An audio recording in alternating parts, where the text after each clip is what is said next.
All right, guys. Thank you for joining us. It's Shabbat 9/23/2023. But anyway, we're going to be reading the last part of the Torah portion in Deuteronomy. We're going to be reading chapter 33 through 34. Then jumping over to Jericho chapter 1. And we'll let you know where we're going from there when we get there. All right. I'd like to welcome everybody who's on Zoom with us right now. Ladybug, Sylvia, Eve, and Katie. Thanks for joining us on this morning or midday or whatever you want to call it of Shabbat. Anyway, let's go ahead and get started, as always, with prayer. All right, let's pray. Joe, thank you so much for the day you've given us. Thank you for, again, as I always pray, one more opportunity to get together, to open your word, to study through the scriptures and learn and glean any and everything possible from your word. I just thank you for who you are, who you continue to be. I thank you for your son. Thank you for sending us your spirit, the comforter. I thank you for so many things that we should be thankful for. First and foremost, I want to thank you for all the things you've given us, Lord. You've met all of our needs and even some of our wants. So I just want to continue to thank you for all of who you are, for the breath in our lungs, the beat of our heart, Lord. And as we read through today, I pray that we are expecting knowledge from you. We're expecting just to be better when we get done. And I just pray so as we seek wisdom, that you will give it freely, and that we continue to have these conversations after this meeting and all the way from today forward. So I praise in your son's holy name, Yeshua. Amen. Amen.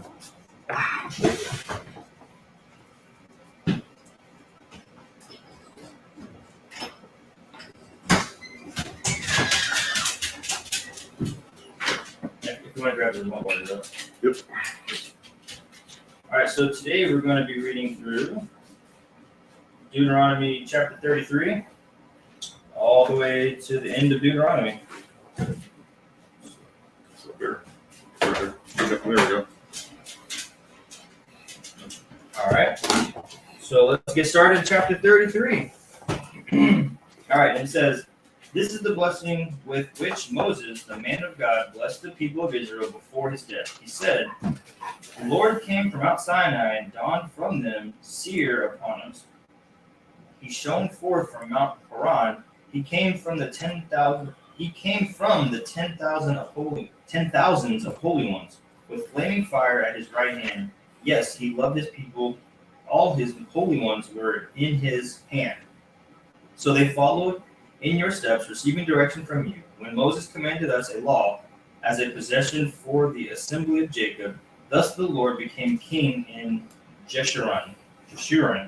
When the heads of the people were gathered, all the tribes of Israel together. Let Reuben live and not die, but let his men be few. And this he said of Judah, hear, O Lord, the voice of Judah, and bring him into his people with your hands, contend for him, and be a help against his adversaries. And of Levi he said, give to Levi your Thummim,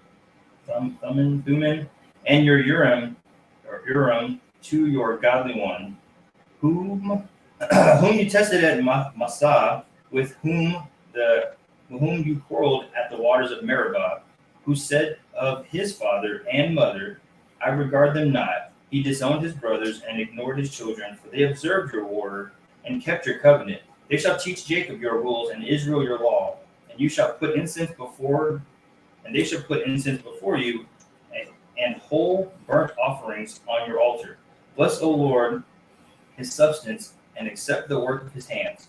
Crush the loins of his adversaries, of those who hate him, that they rise not again. Of Benjamin he said, the beloved of the Lord dwells in safety. The high God surrounds him all day long, and dwells between his shoulders. And of Joseph he said, blessed by the Lord be his hand, with the choicest gifts of heaven above, and of the deep that crouches beneath, with the choicest fruit of the sun, and the rich yield of the months, with the finest produce of the ancient mountains, and the abundance of the everlasting hills, with the best gifts of the earth, and its fullness, and the favor of him who dwells in the bush. May these rest on the head of Joseph, on the pate of him who is prince among his brothers, a firstborn bull. He has majesty, and his horns are the horns of a wild ox. With them he shall gore the peoples, all of them to the end of the earth.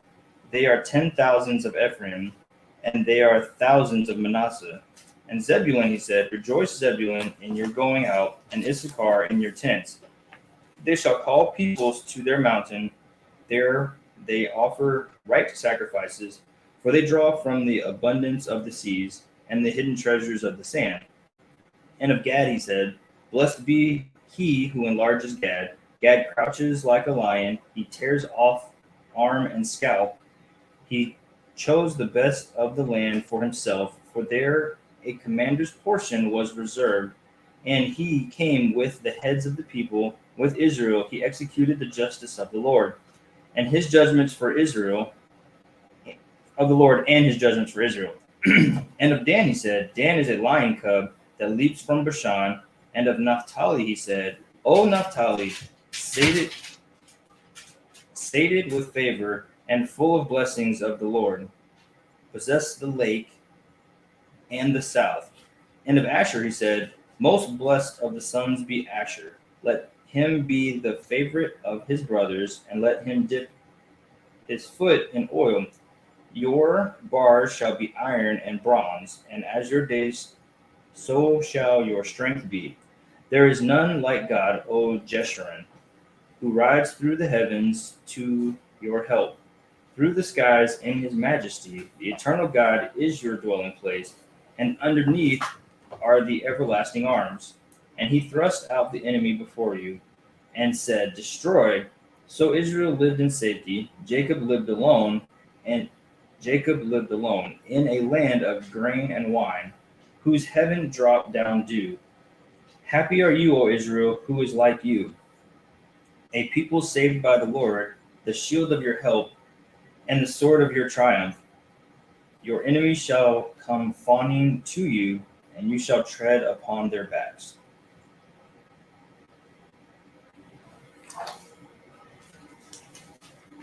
All the indents in those words were making it really difficult to read. It's like real choppy. It's like, and then the Lord said, go to the mountain.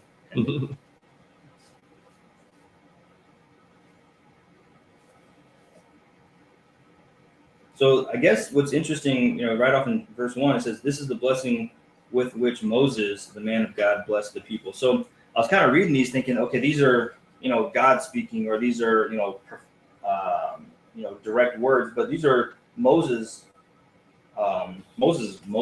words, which is interesting to see kind of like how he would have interacted with each one of the tribes and each one of the brothers there, and what he kind of expected and what he thought of them. Some time had passed. This isn't, he's not talking to actual Levi and actual Issachar and actual Naphtali. This is some years have gone by, and so he's speaking to the tribe as a whole. And so it's interesting to see like how they got to where they are, and what was some of the rationale behind the things he was saying. That's really fun to dig through. Like, let Reuben not die, but let his men be few. It's like, why do you say that? That's kind of awkward. It's kind of rude. Like, hey, you're the oldest, but you can't have that many people. Like, are they just natural leaders that want to take over? And so, Moses knew better. Like, if you let them be too many, they're going to try to rule everything. Or, what was like the story behind the story on all these different tribes? Yeah, what I like here about this story too is you see kind of the responsibility of each tribe too, and their character.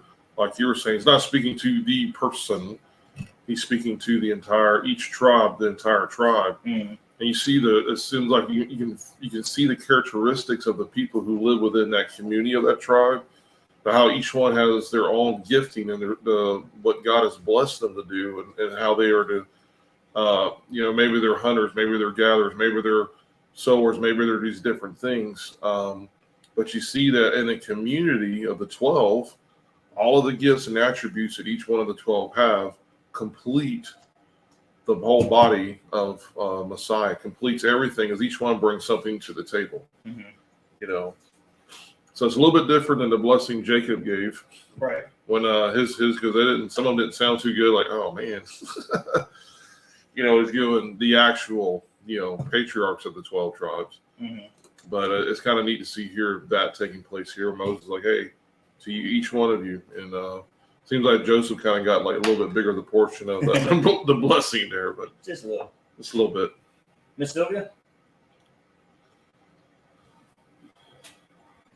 It takes me a minute, that thing up. Actually, those words referencing the Reuben and Judah, they're pointing to things that are in the Testaments of the patriarchs. There's a passage, I don't have it in front of me, but I got a note next to it. It's in there, where it says to let Reuben live and not die, when he's telling his sons, you need to keep these commandments. And he was warning them, with Reuben against women and not putting your eyes where they should be and being tempted by that, but keeping your focus on Yahweh's words. The same thing with Judah and then with Levi, because in the Testament of Levi is where we see he gets that priesthood. So give him the Urim and the Thummim is the manifestations of truth. So it is referring back to things that were mentioned in the Testament of the patriarchs, because they would have been aware of this, and it would not have been all that long ago, because Moses is Levi's grandson. Mm-hmm. Or great grandson. Down the line a little bit. Yeah.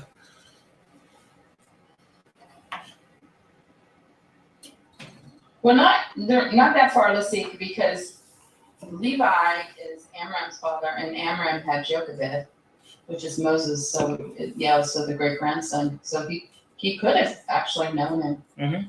or at least the generation after. Cool. So one of the other things that kind of stood out as I was reading through that is all the references to the lion cub, the lion, the crouching lion. Dan is the lion. In Gad, it says Gad crouches like a lion. Benjamin.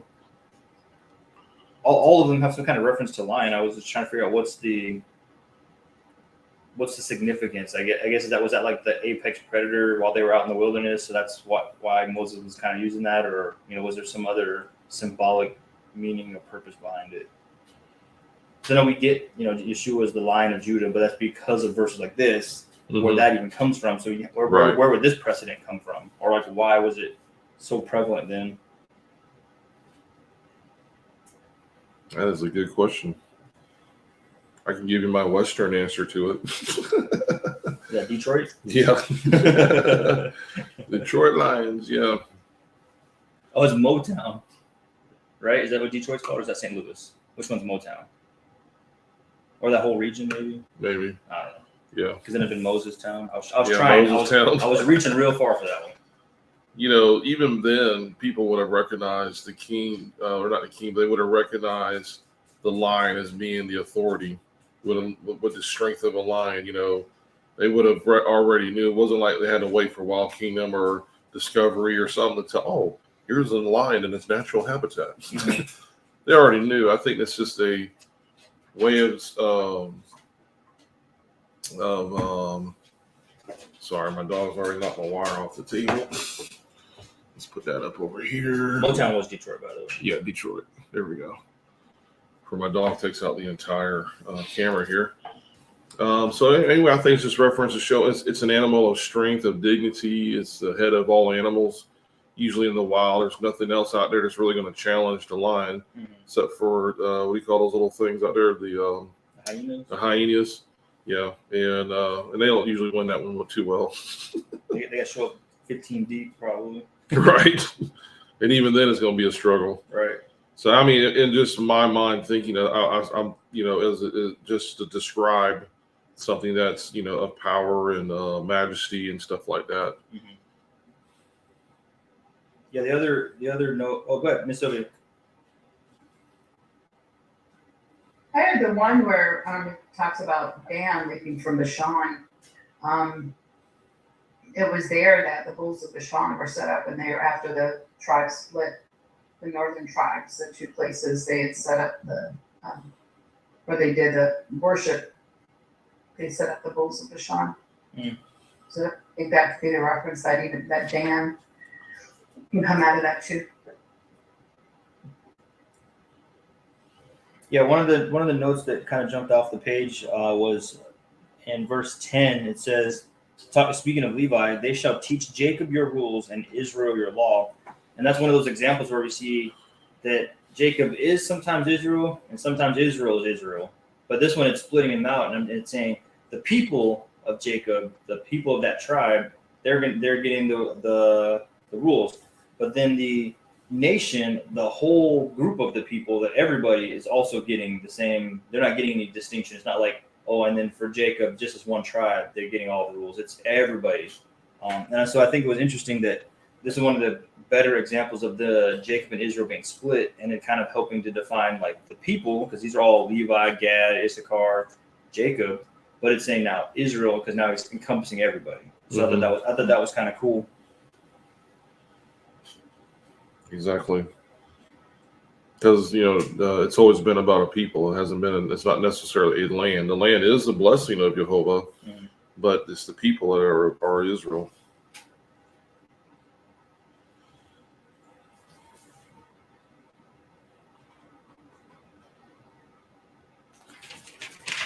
So for Asher, it says most blessed of sons be Asher. So it's interesting, what the connection Moses had with Asher, and his tribe. He's already calling him most blessed, and saying is let him dip his foot in the oil. And I'm guessing that's more of like that anointing oil, not just some kind of random, field of oil. So just kind of curious if anybody had any idea why Moses would have spoken as highly of Asher. Was there some, historical precedent or, theological purpose behind that?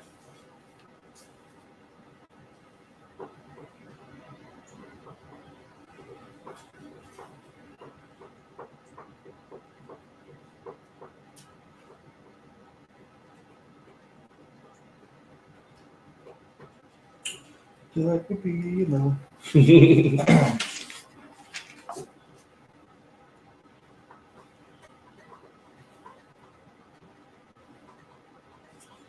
Yeah, I don't know of any reference myself, to be honest with you, why Asher would be the most blessed of sons. Maybe in the testament of Asher, he's kind of showing him there's two ways, and he just gives these comparisons all the way down. So to me, I think it's just a picture of not being double-minded, of choosing that the right way. These are different examples. They go down through that. Yeah, that was going to be I was going to say maybe he was the most well-behaved out of the 12 tribes. You're like, man, you give me the least amount of headache, so blessed are you. Right. You have the least stiff neck out of the whole group. Yeah, it's kind of interesting too as we kind of get a little bit further in there in 28 and 29, where it's just saying, so Israel lived in safety, Jacob lived alone. At first I was like, oh, Jacob, like, wait, no, okay. Now they're talking about the people group again. It was saying that they had a nation of their own. They weren't sharing it with anybody. Once God established them, it was their land. It was not their land with an annexed portion, and then you had to buy this portion from so and so. It was like, no, it was deeded. It was bought and purchased. It was paid for. It was theirs and theirs alone. So I think reading it from that perspective, that helped me to kind of understand more what that was talking about. And then, that verse 29, it was very interesting because I don't know if I ever it feels like that almost it doesn't even sound right in our Bible thinking. Happy are you, O Israel. Like, how often is the Bible just saying, like, happy are you or happy anything? Like, there's not a lot of happies in the Bible. So I was kind of curious on, like, what that Hebrew word there is of happy, because it might shed some light on a few things. Because I was like, out of nowhere, it's like, yeah, you're happy. Like, no joy or peace or like the normal way it speaks of. Yeah. Blessed. Mine does say, blessed are you. Okay. In 29. So, yeah, we'd have to figure that out. Miss Katie, what you got? Okay, so in my footnotes of my Bible, it's about the oil. It says olive oil was a symbol of wealth. So maybe they were a wealthy tribe, or to be wealthy. Yeah, it's a very good point there. Yeah, usually we talked about that in last Torah portion when we're talking about the olives. What were all the things? The olive, the grain, and what was the other one? The oil, the barley, the wheat, and the oil, right? And usually, if you have an abundance of these things, that's usually a sign of wealth. You know, it wasn't all in denaries. You know, there wasn't any C notes back then. So, yeah, it's your produce, your animals, everything you had was that's what your wealth was established by. So, very good point, Katie. Thank you. And then going into that in 29, you know, Moses makes a point here to say, "Blessed are you, or happy are you, O Israel." He says, "Who is like you?" He's really wanting, I think, to really just as he's finishing out this thought. Of course, he didn't have chapters back then when all this was written, but he's finishing out this thought saying, "Who is like you? A people say by Jehovah." Because no other nation out there can brag and say, "Oh, our God did this for us," or "Our God reigns," or anything else. And all these songs start coming to my mind. There's no one, you know, it's all about there's no one else like you. And so we see that when Moshe is speaking to the people, he's like, "Hey, don't forget who you are. Don't forget where you've come from. You know, you are a chosen people. You are a set apart people. You are destined to be the light upon the hill. You're destined to lead the nations back to Jehovah." Right. And so he's saying, "Hey, there's no one like you." He says that there's no other people saved by Jehovah, the shield of your health, he who is the sword of your excellency, and your enemies are subdued for you, and you tread down their high places. God's saying, hey, or Moses is saying this, there's no one else like you. You are a chosen, set apart. We just had our thing on set apart, or we're going to be doing here soon. Spoiler. A near. They don't know exactly what it's for. Movies. But, you know, they were a set apart people. They were to be a blessed people. They were to be all these things. And the entire time, God's saying, hey, I brought you out. I blessed you. I gave you. As a matter of fact, in this Torah portion, as we end this, we actually go into the first chapter of Joshua. And we're going to see them going, and you know, we're going to be reading about this, about, you know, them going into the quote unquote promised land. So in all this preparation, the last 40 years on the backside of the desert, everything that's happened, all the trials, the tribulations, the missing God's ways, you know, 10 times they failed the test, which landed them in the backside of the desert for 40 years. Everything that the Father has shown them, and now their patriarch Moses is getting ready to be taken away.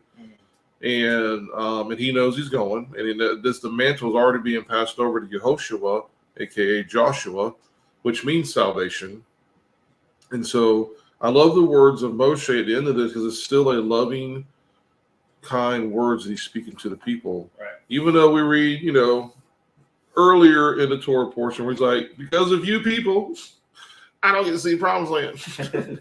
he's and there's some frustration in that. I get it.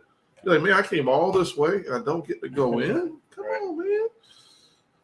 But you see the character of Moshe when this is being written, scribed, however you want to say it, beaten in the stone, that he's saying, hey, by the way, I love you. Here's a blessing for each one of you.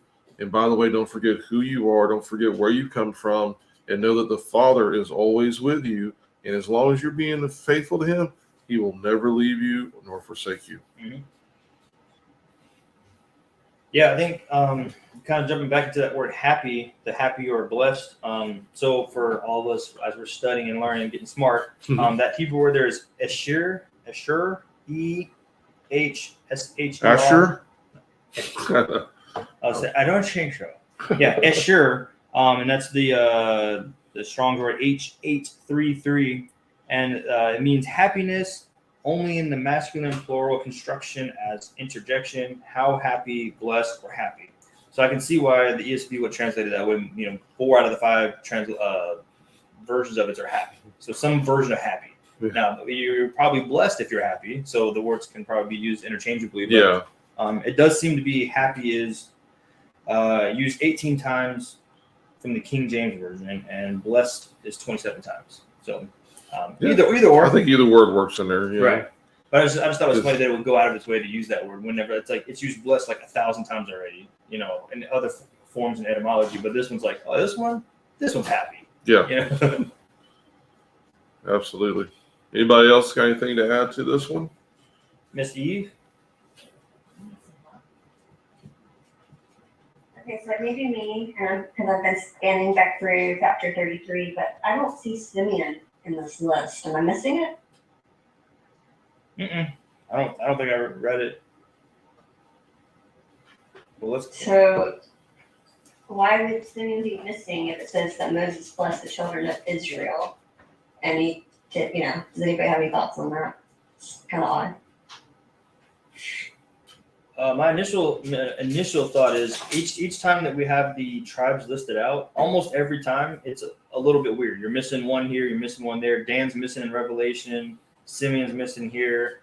One of the other ones you'll have Ephraim, but not Manasseh. So I do wonder why, if it's specific, like in this place, Moses was calling them out, or hey, maybe they were all out on a mission, and like he's like, well, I'm talking to whoever's here. But it is interesting to see that over and over and over again, that when we have they're listed out, there's like one or two missing, or one or two maybe not written down. So yeah, it does make you question: is it intentional, or is it trying to say something else, kind of like behind the scenes that we're not getting? Like that there was a reason why Dan later is not mentioned. There's a reason that Simeon's maybe not mentioned here. That's a very good point, though. Were you able to count like the other 11 or 12? I guess. Yeah, I found the other 11 Okay. mentioned. Yeah. A few of them didn't have much of a comment on them, but I could at least find the names of all the 11. Mm-hmm. And then my other question or just thought was the order in which they're mentioned. I wondered if there was any significance to that, because it definitely is not in birth order for sure. So It's almost like whoever showed up and got in line first. All right, next. Okay, next. With all of those, with the meanings of those names throughout Scripture, if you kind of write out those meanings, there's kind of like a message in there for those names, and they vary depending on the order the names are mentioned. Just like we see when they're going through the genealogy in Genesis 5, which for years most of us just kind of scan through the boring part, so and so we get so and so. But when you take the meanings of all of those names, it says, man appointed mortal sorrow, but blessed El shall come down teaching, his death shall bring peace. I mean, it's just kind of the message of the gospel of the restoration.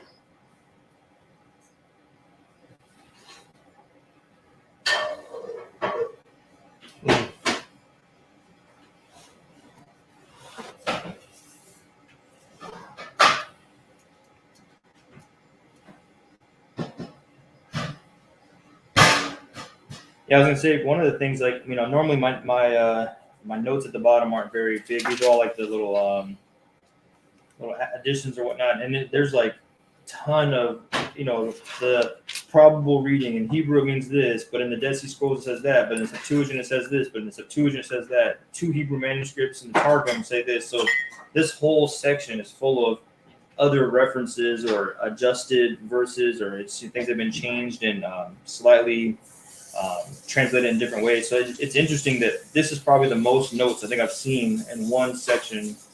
Is the end of 32 through 33 has like tons and tons of we changed this or adjusted that, or could be this, could be that, and so there may be some more digging in this just to even get to the original manuscripts and kind of out of some of this Masoretic that we have, that at least that I'm reading from here. Which one are you using? ESV. ESV. Yeah, I tend to read the ESV for reading out, in public, and for my comprehension, because it's understandable. But then I know I have to go back and do some research to kind of dig into what the words mean and update some of the language.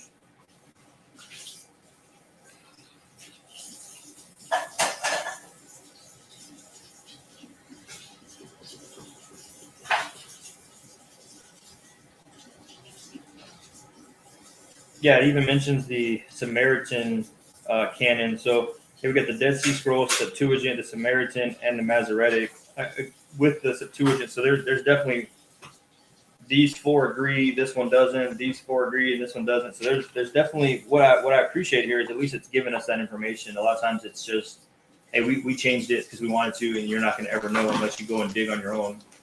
Or here it's giving that information of what verses were they in contention with and how they were going to move forward with it.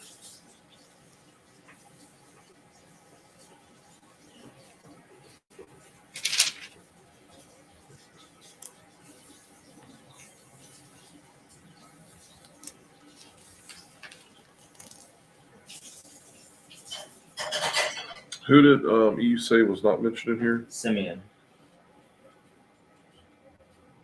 Is Issachar mentioned?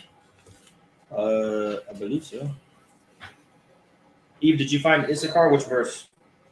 I did, verse 18. 18. Oh, yeah. Zebulun and Issachar.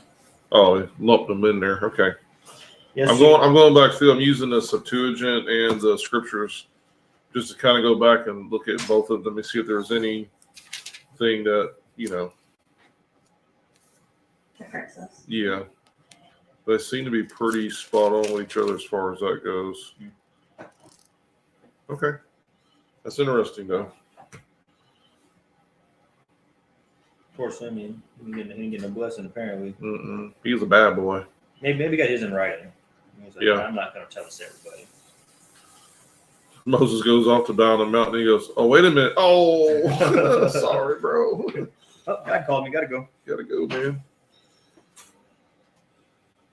Or, well, okay, here's a thought. Because when I was talking about earlier where it says, you shall teach Jacob and Israel, and it mentions Jacob and Israel a few times, as in like 28, and so Israel lived in safety. I wonder if it was not to say that they weren't mentioned, but they were lumped into the whole. Maybe there was nothing specific for them. They were just like, they were the happier you are Israel. They were the Israel. They were inside the group. So it wasn't that they were getting called out or they did something wrong. It's just they didn't have anything unique, different, or like they didn't have a specific role or job or something that, you know what I mean? Mm-hmm. Because I would hate to be like, yep, they were the bad guys. They did something dumb, and it was like, oh no, they just were included in the general blessing. With the mixed multitude that showed up, because the mixed multitude wouldn't have been in these groups either. By technical definition, they weren't an original Levite or an original Reubenite. Right.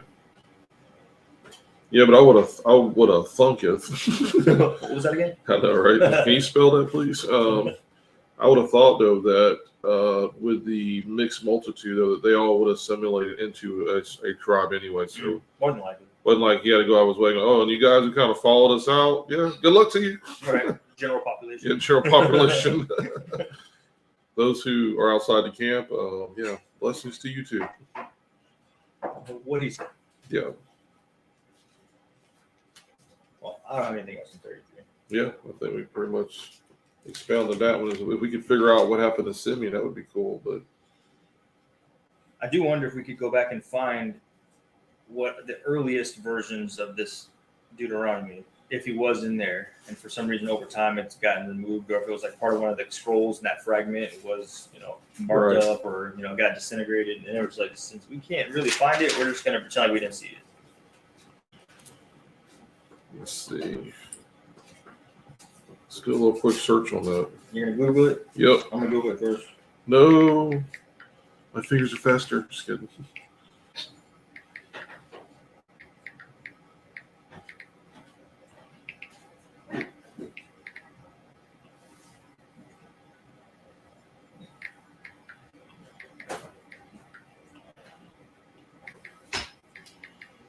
Simeon and Levi are brothers. They're sort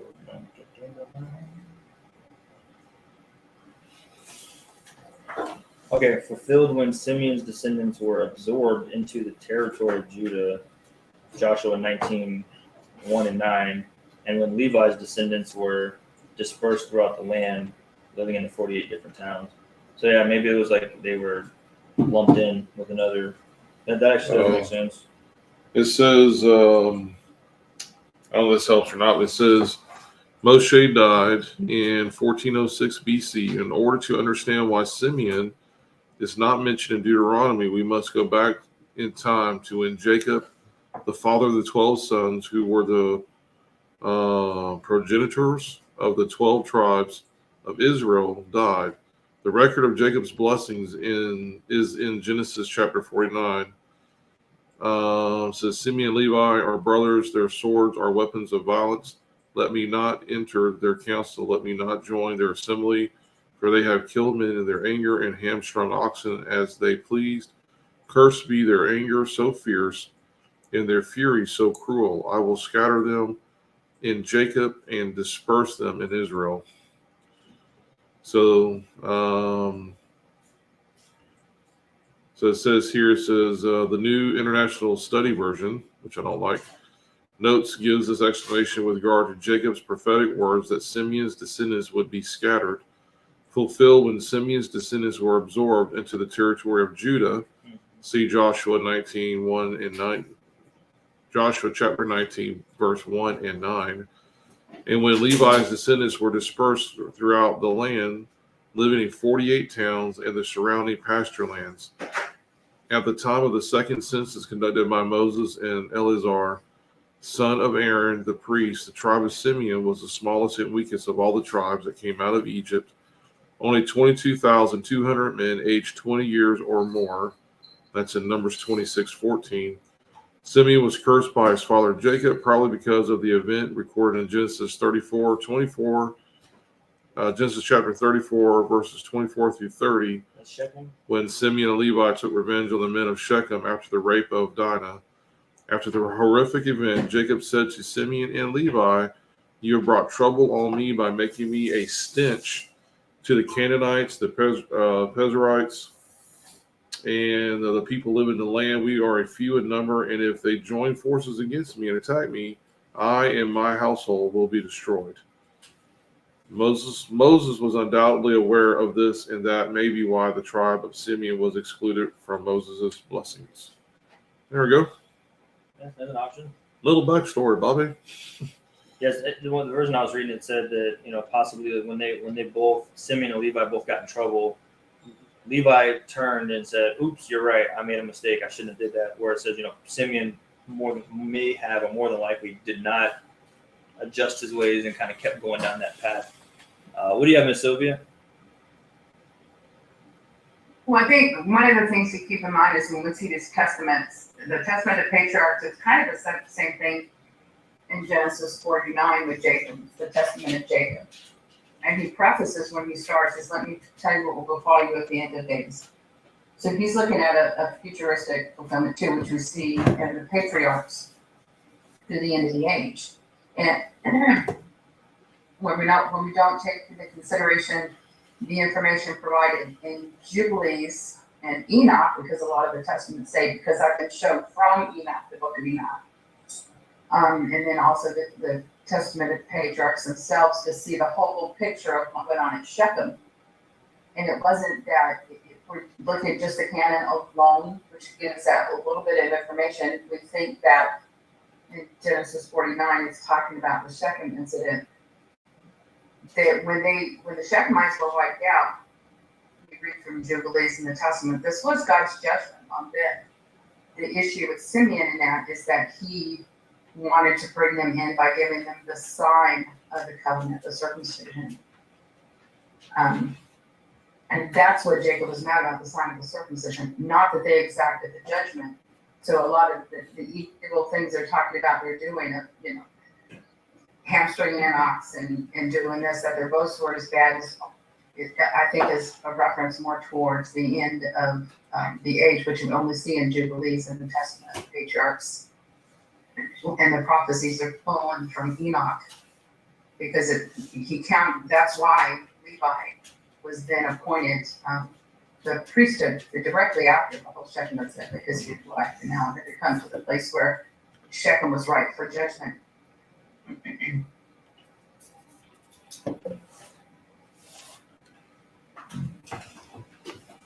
Very cool. Thank you. And I guess it's safe to say, just in conclusion with Simeon, that they, from what I've read through, it seems like they were mostly at this point absorbed into brother Judah, to the tribe of Judah. So they were still being blessed, even though, and let's face it, all the patriarchs had their dark moments, or their blemishes in their time here on earth. So What? No way. yes, way Yahweh.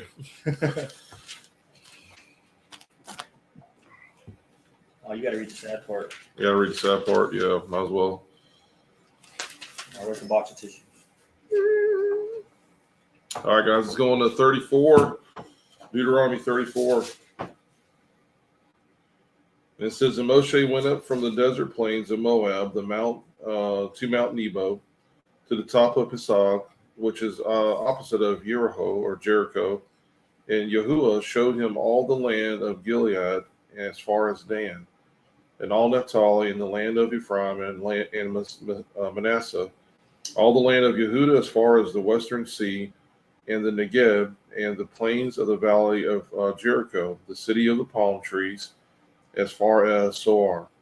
And Jehovah said to him, This is the land in which I swore to Abraham, to Isaac, and to Jacob, saying, To your seed I give it. I have let you look at it with your eyes, but you do not pass over there. And Moshe, the servant of Yahuwah, died there in the land of Moab, according to the mouth of Yahuwah. And he buried him in a valley in the land of Moab, opposite Baeth Peor, and no one knows the burial place to this day. And Moshe was 120 years old when he died.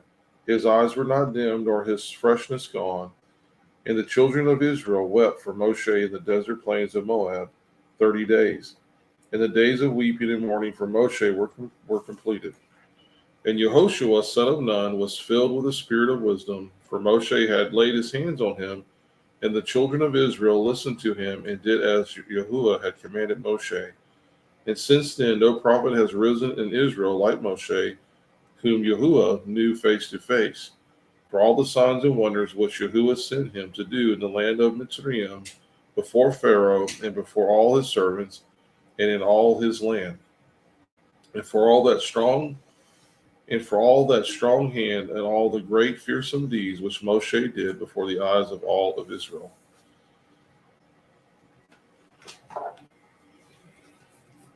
So what I need to do one day is I need to get like a map, like a top-down, topographical map, and see all these places that it's saying that he saw, to see how far that actually is. Was it like, because we always kind of mention the idea of this being like more of like a supernatural event of what he was able to see and how far he was able to see. Because if we can line up where Pisgah's at and Zoar and the valley of Negeb and all that, if we can say that's 100 miles that way, that's 300 miles that way, that's 500 miles that way, his human eyeballs couldn't have seen that. No. So that would mean that God would have had to have given him either an extra vision or super Hawkeyes for that 10 minutes. You know what I mean? So I wonder if we were to like map that out, see how far these places are, to see what he really saw, because that would be really cool just to put it in today's terms of what that would look like, or the potential for distance there.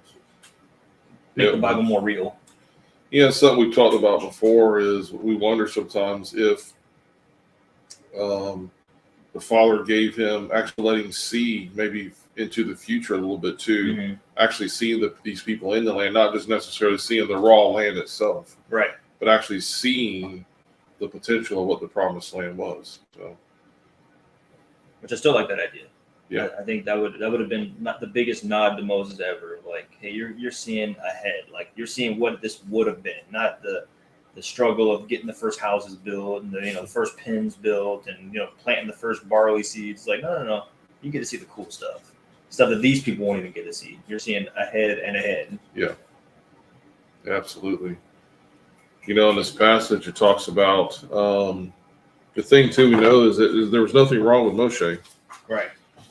Yeah, my verse said his eyes were undimmed and his vigor unabated. So right. He was still good. Because when you go back and you look at the other patriarchs, I believe it was Jacob or one of those guys, where it said, and Jacob's eyes were growing dim. And some of that could mean, naturally his eyesight was getting worse.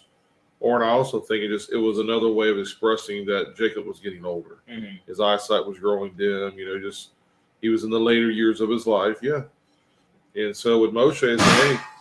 Oh, that pops about the phone. Oh, wait, Just leave it there, buddy. wait, don't Yep. move. You were set up, man. Yeah.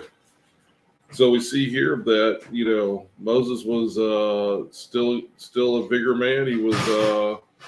He still had all of his faculties, senses, and everything else, but it was just that time that, that he had to go.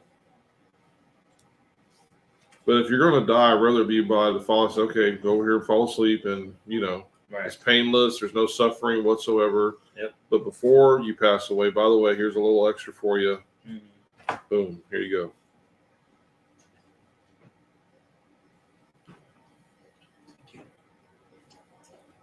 go. Yeah, and then it's interesting too. Like, I want to see, it's like I love coming to these Torah studies where we're like opening the word, but then it's like I almost leave with more questions than when I ever started. Because now I'm thinking, okay, they said they were in mourning and weeping for 30 days. And so now I want to kind of go back and see like all the times and the periods of weeping, like for Miriam and for Aaron and for all the other patriarchs and all the other high priest individuals. Was it always a 30-day cycle, or was like this like the most they had ever done? Because Moses was the most that had ever been. Just kind of see if there's some correlation or some way to kind of learn something from that. Miss Sylvia? I kind of wonder, this is just my supposition here, but if we kind of see a spiritual correlation in that scripture that says the law came through Moses, grace and truth from Yeshua. I know in the English it says but grace and truth. There's no but in there. It's a but disregards what came before. So if it's a picture of just the law in and of itself, because we've all sinned, and because of the sin, we have this death penalty over our head that even if we turn and obey the law perfectly, that can't be removed. It was only through the work of Yeshua and Joshua being that Yehoshua, taking us into the land. To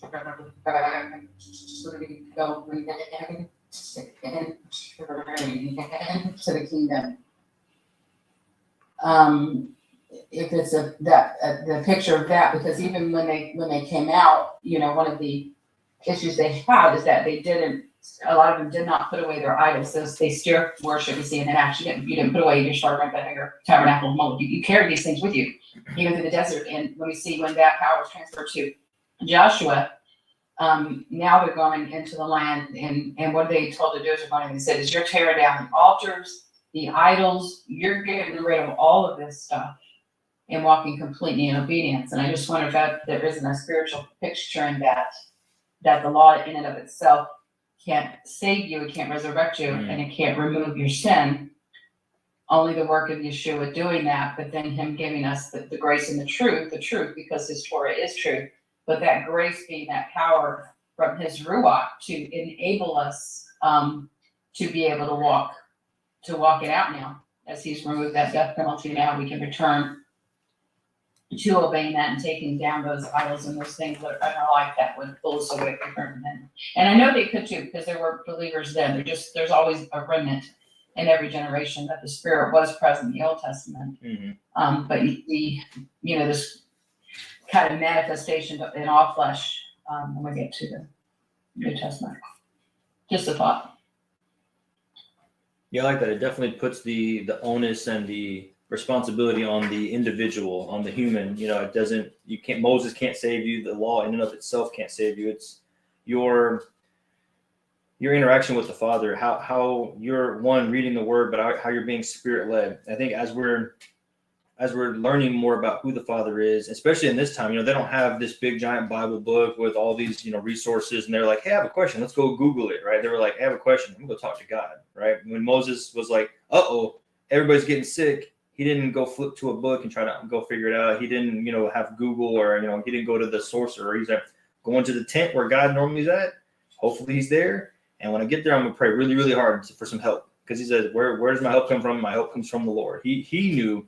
And I think that's the example really we can glean out of all this is the law and the instructions they're essentially, when you get to the end of it, it's God standing at the end of that road. So he's like, if you follow this law, instruction, scripture out perfectly, when you get to the end and you're doing it all exactly how you're supposed to, it's just God standing there saying, okay, you've made it. But you still, that's not the end of the road. That's just the pathway to get to God. Once you get to God and he's saying, hey, I know that you love me because you keep my commandments, like Yeshua says.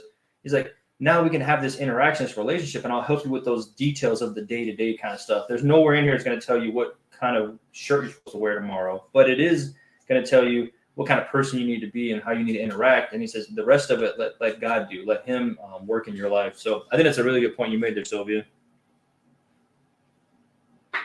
I think that's kind of what looking in the book of James and then Paul's writings is they're kind of giving a juxtaposition, and it's gotten twisted in religion is that Paul's saying, look, you're not saved by the law. it is by faith and faith alone. Why? Because that faith is in Yeshua, who is our high priest, and it's through him atonement is made on our behalf. So the law can't save us. It was never intended to save us. Mhm. It never had the power to save us. That was Yeshua and Yeshua alone. But then once you get to James, he's saying, you show me your faith without your works, and I'll show you my faith by my works, because faith without works is dead. Mhm. And so it's not Paul saying just faith in Yeshua alone. If you just believe really, really, really hard, you're good. Mhm. No, it's like you have faith in the one who can make atonement for you and remove that death penalty, and now he will empower you to be able to walk out in obedience to his law. So that the law was for what? It was to show us what sin is. He even said, if it weren't for the law, I wouldn't know what sin is. And so that is our measurement so that we don't sin, to know what that law says, so that we're walking in obedience to it. It's just when you kind of see that come full circle, it's just you can just see the mercy he's poured out towards us. Yep. Did you have something? Mm-mm. Well, on that note, so I'm reading through verse 5, and I read through it the first time. It's kind of just like, okay, cool, it's saying what I think it says. Then I read through it again, and I think there's something really cool in here that maybe we might have missed. Maybe you guys are already smarter than I am, but it was really cool for me. So verse 5 says, so Moses, the servant of the Lord, died there in the land of Moab, according to the word of the Lord. So it's saying, hey, this is factual. This is according to the Lord. And he buried him in the valley in the land of Moab opposite Beth Peor. Who was the he that buried him? Yah himself. Because it's, at least in the English Bible reading, it's a lowercase h, so it's not giving immediate credit to God. I would personally just I don't know if it was Yahuwah himself he came, but it may have been the angel of it was the angel of presence that was there with him. Yeah, the same one that helped him write Jubilees. Probably, yeah. Or unless they got a different, hey, I'm here to beg you. I don't know. Because the reason why I say that is, at first I was like, well, maybe it was Joshua. He went up with his buddy and he was like, hey, I'm getting ready to die. Come up with me. Make sure, you write the last couple things I say down, blah, blah, blah. But then it says, but then nobody knows where he's at, where he died. No one. So you can't have one thing be true and then the other one also not be. Because it's like, well, no one knows except for Joshua. And you're like, well, no one knows where he's at. Let's see. In the Septuagint, in verse 5, it says, and Moses, a household slave of the Lord, died in the land of Moab on account of the word of the Lord. And they buried him at Ai near the house of Peor. And no one knows his grave until this day.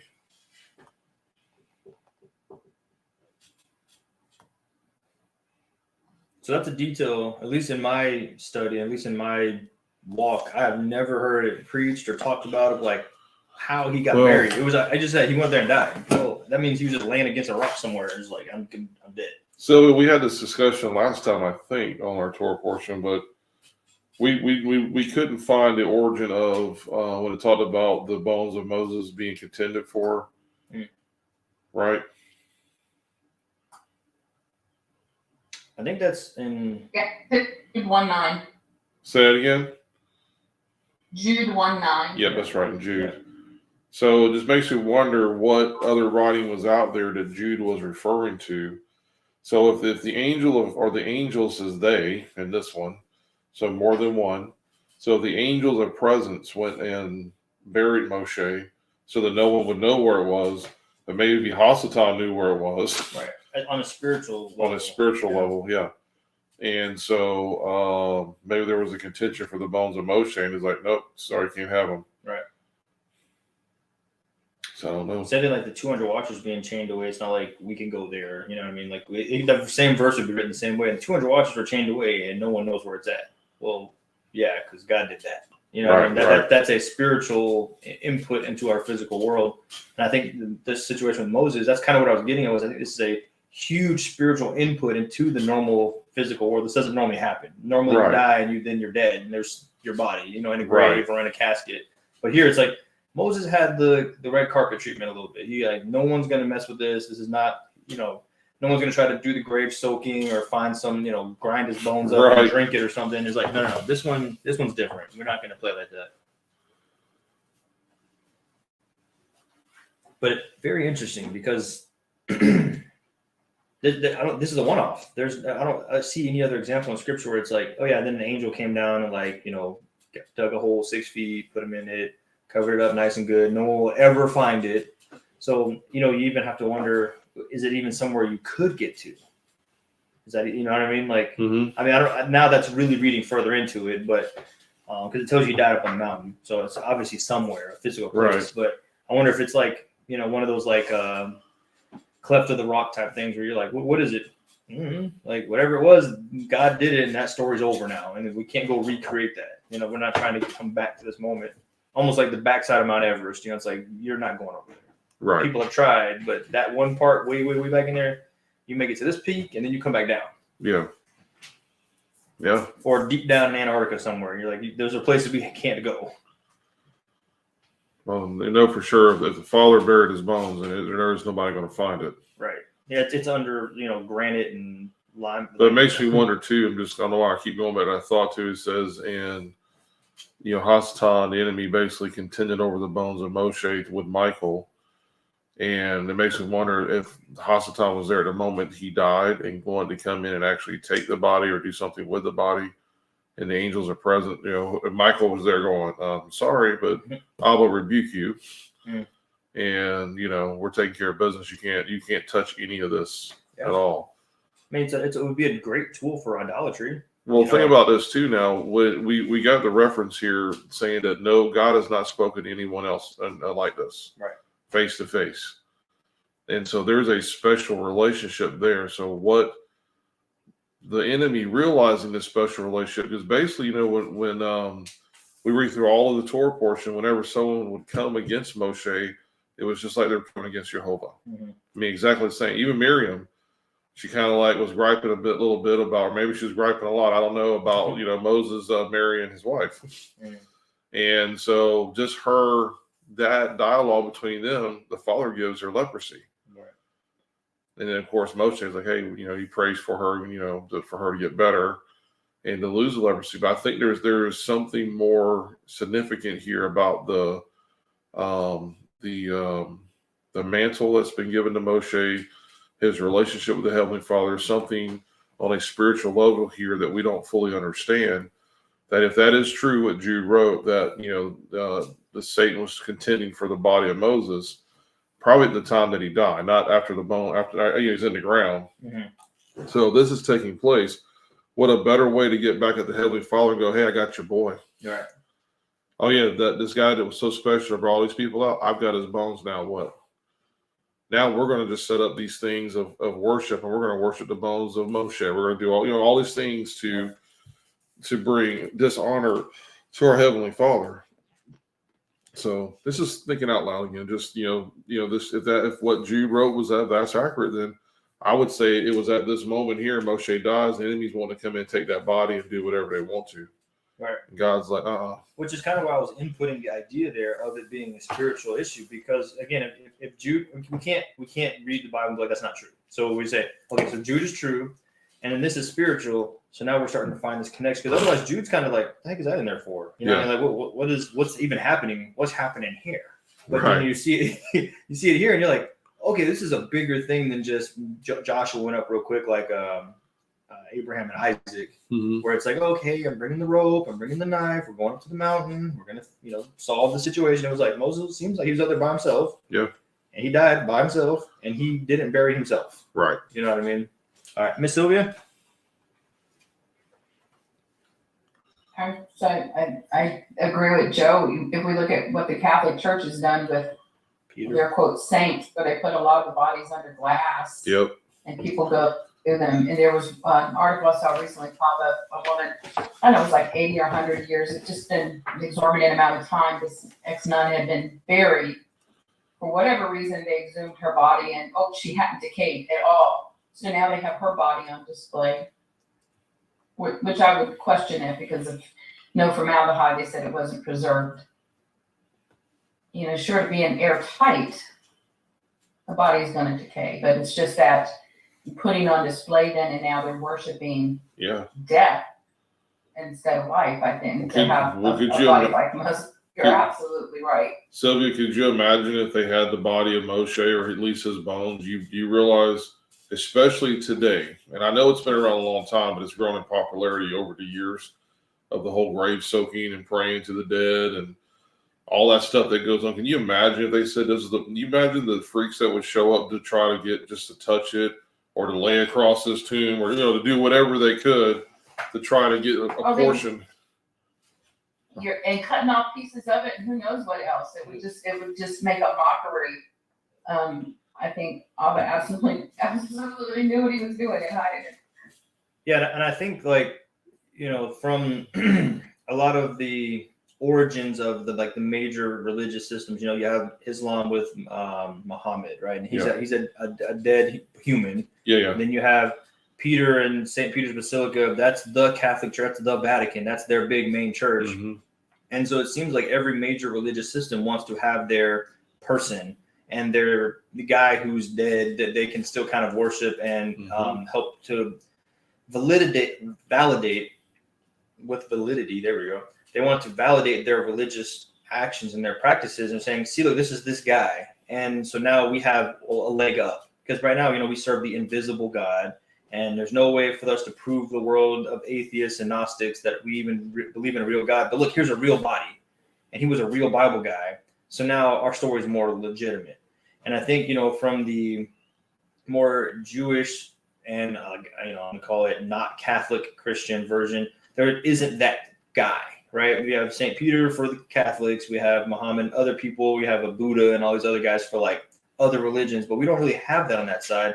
And that's, to me, at least in some sense, God protecting that and saying, it's still me and me alone. There's not going to be an alternative. There's not going to be a way for you to shift focus to a dead human, but it's going to be on the risen Christ. And I think that's a big part of why what we believe we don't have that thing, that, oracle, that staff or whatever. Supposedly Alexander the Great had the javelin or whatever you want to call it that hit Yeshua in the side, and it's a holy item now. Whoever owns this thing wins all the wars. There's nothing like that in our faith, in our walk. There's no special item. We don't have this is the apple that Eve bit, and so now we control the world's powers. There's nothing like. It's just God and God alone.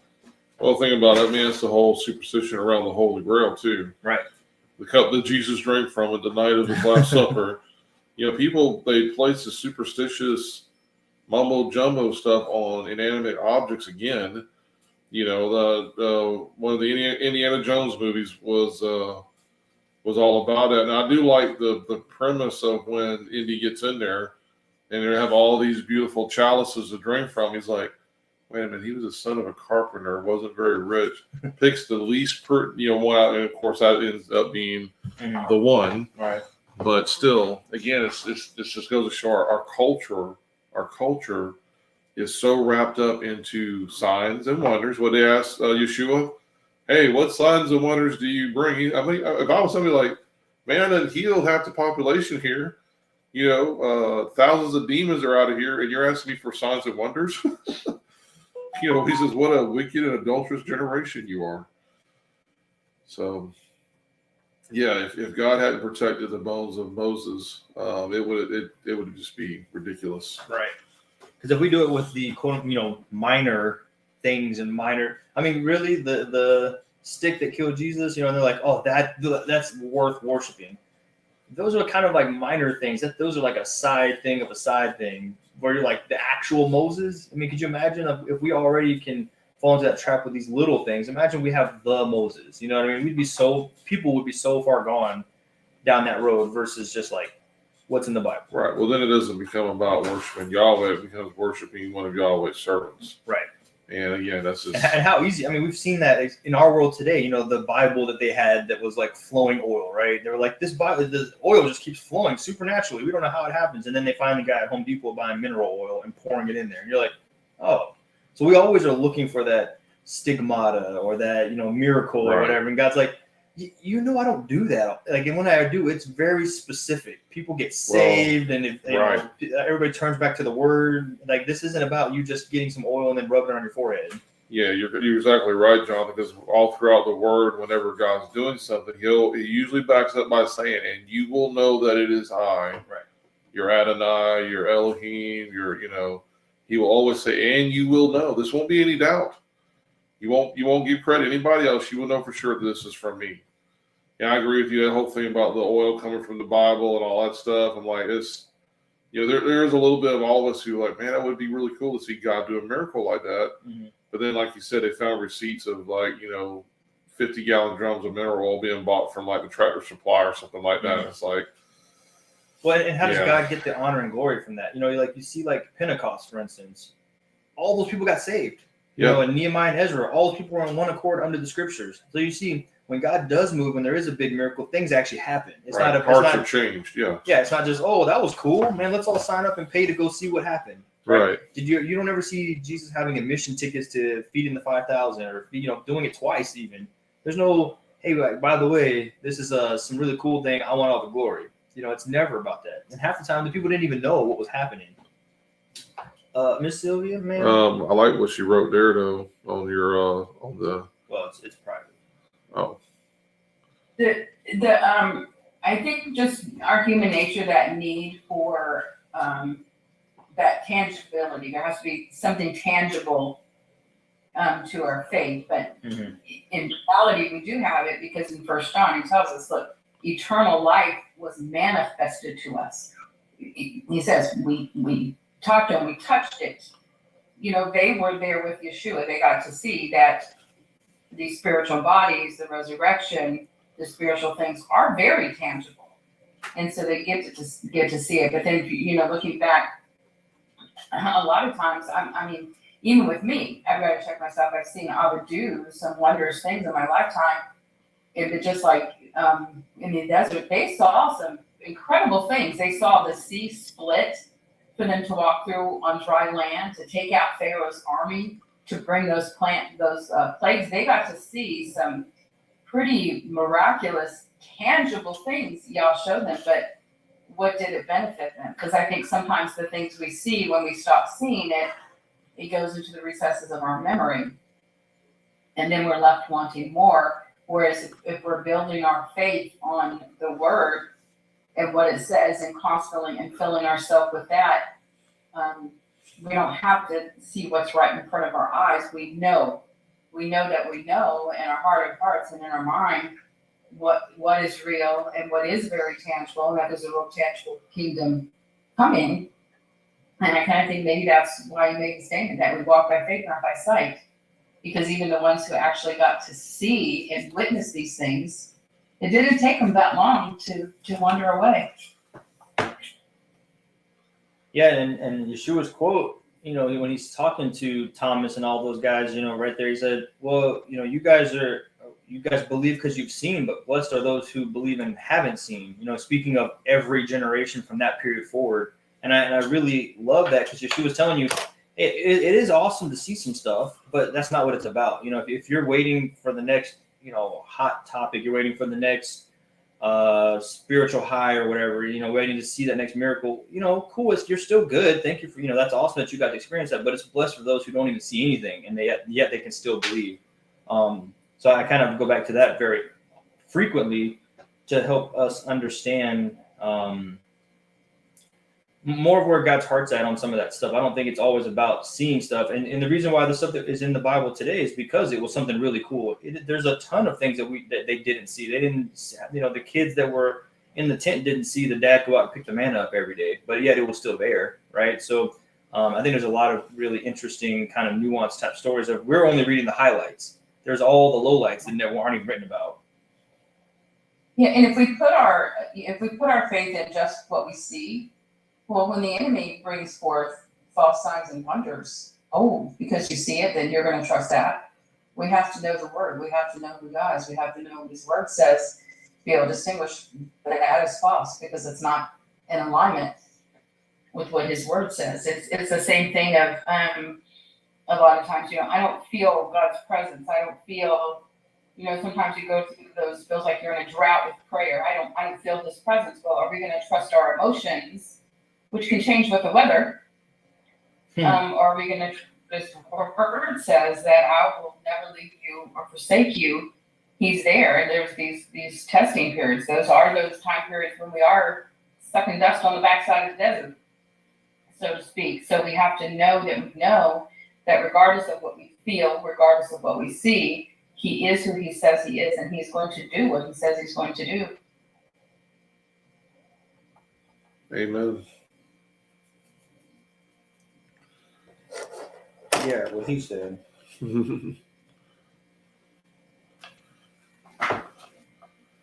All right, guys. Anything else in 34 before we move on to Joshua, son of Nun? He didn't have a father, Bobby. Well, this sucks.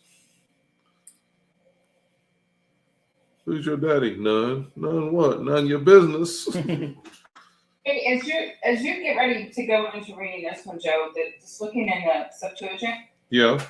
the first line is we're reading Joshua, where it's saying Joshua the son of Nun. Yeah. In the Septuagint, it's actually the son of Navi. It's the word for prophet.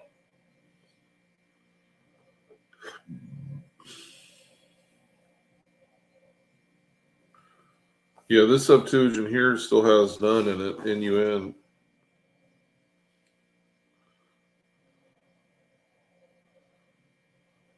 This is the Lexingham English Septuagint.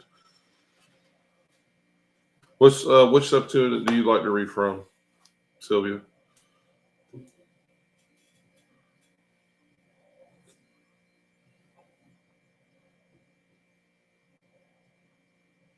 Sorry, I was looking at the picture there. I didn't know how to get back out. I read from the Brenton. I got the Lexham. I don't like it as much as I like the Brenton.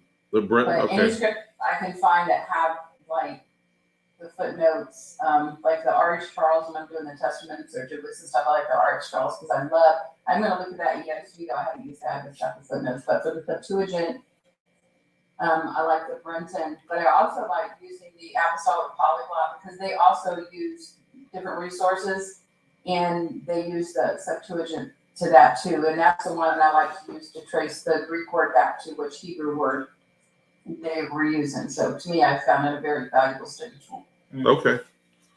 Cool. I'll have to get it with you later, but I'm going to get me some of those. For you guys in Telegram, I did post some those pictures I posted on Telegram. I mean, not Telegram, on Zoom. Those are pictures I took. So that was one of my tours there at St. Peter's Basilica that's in the Vatican, right there next to Rome. So definitely an interesting place.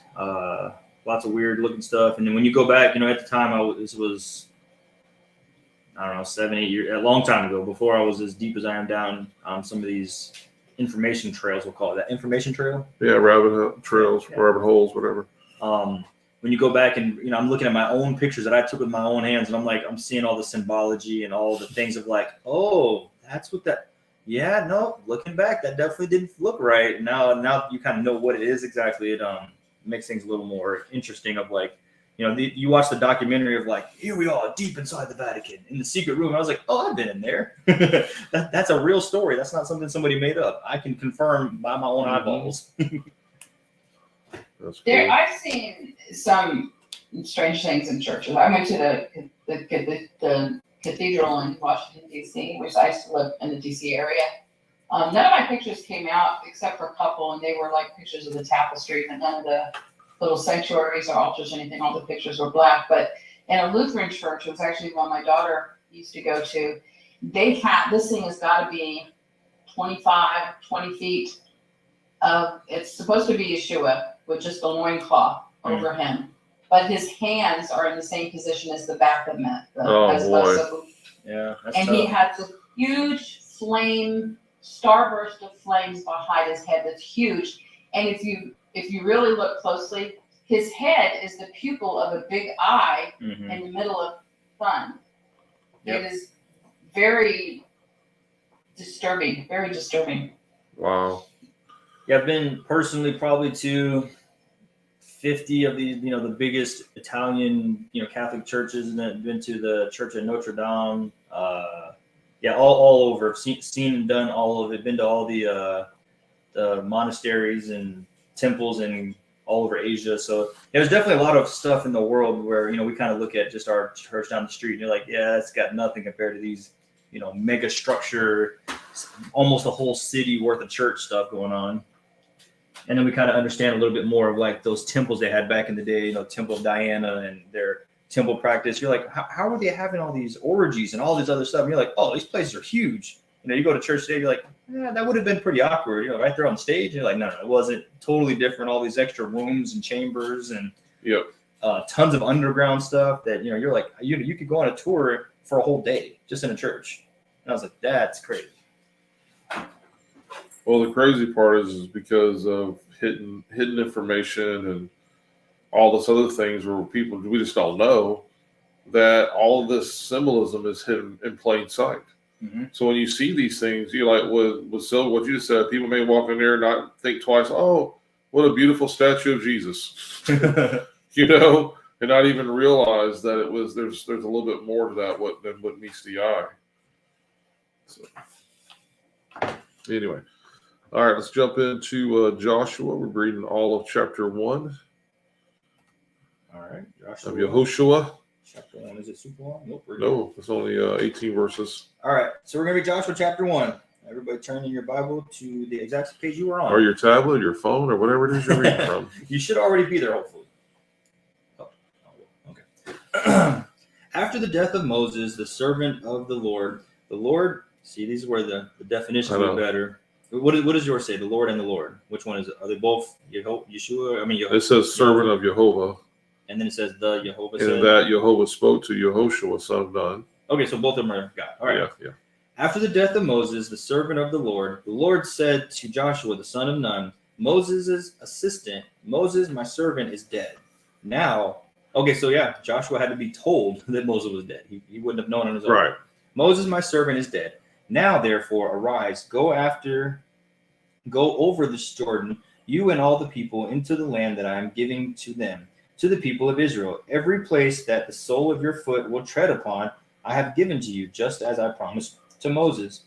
From the wilderness and this Lebanon, as far as the great river, the river Euphrates, all the land of the Hittites, to the great sea, toward the going down of the sun, shall be your territory. No man shall be able to stand before you all the days of your life. Just as I was with Moses, so I will be with you. I will not leave you or forsake you. Be strong and courageous, for you shall cause this people to inherit the land that I swore to their fathers to give them. Only be strong and very courageous, being careful to do according to all the law what Moses my servant commanded you. Do not turn from it to the right hand or to the left, that you may have good success wherever you go. This book of the law shall not depart from your mouth, but you shall meditate on it day and night, so that you may be careful to do according to all that is written in it. For then you will make your way prosperous, and then you will have good success. Have I not commanded you, be strong and courageous? Do not be frightened, and do not be dismayed, for the Lord your God is with you wherever you go.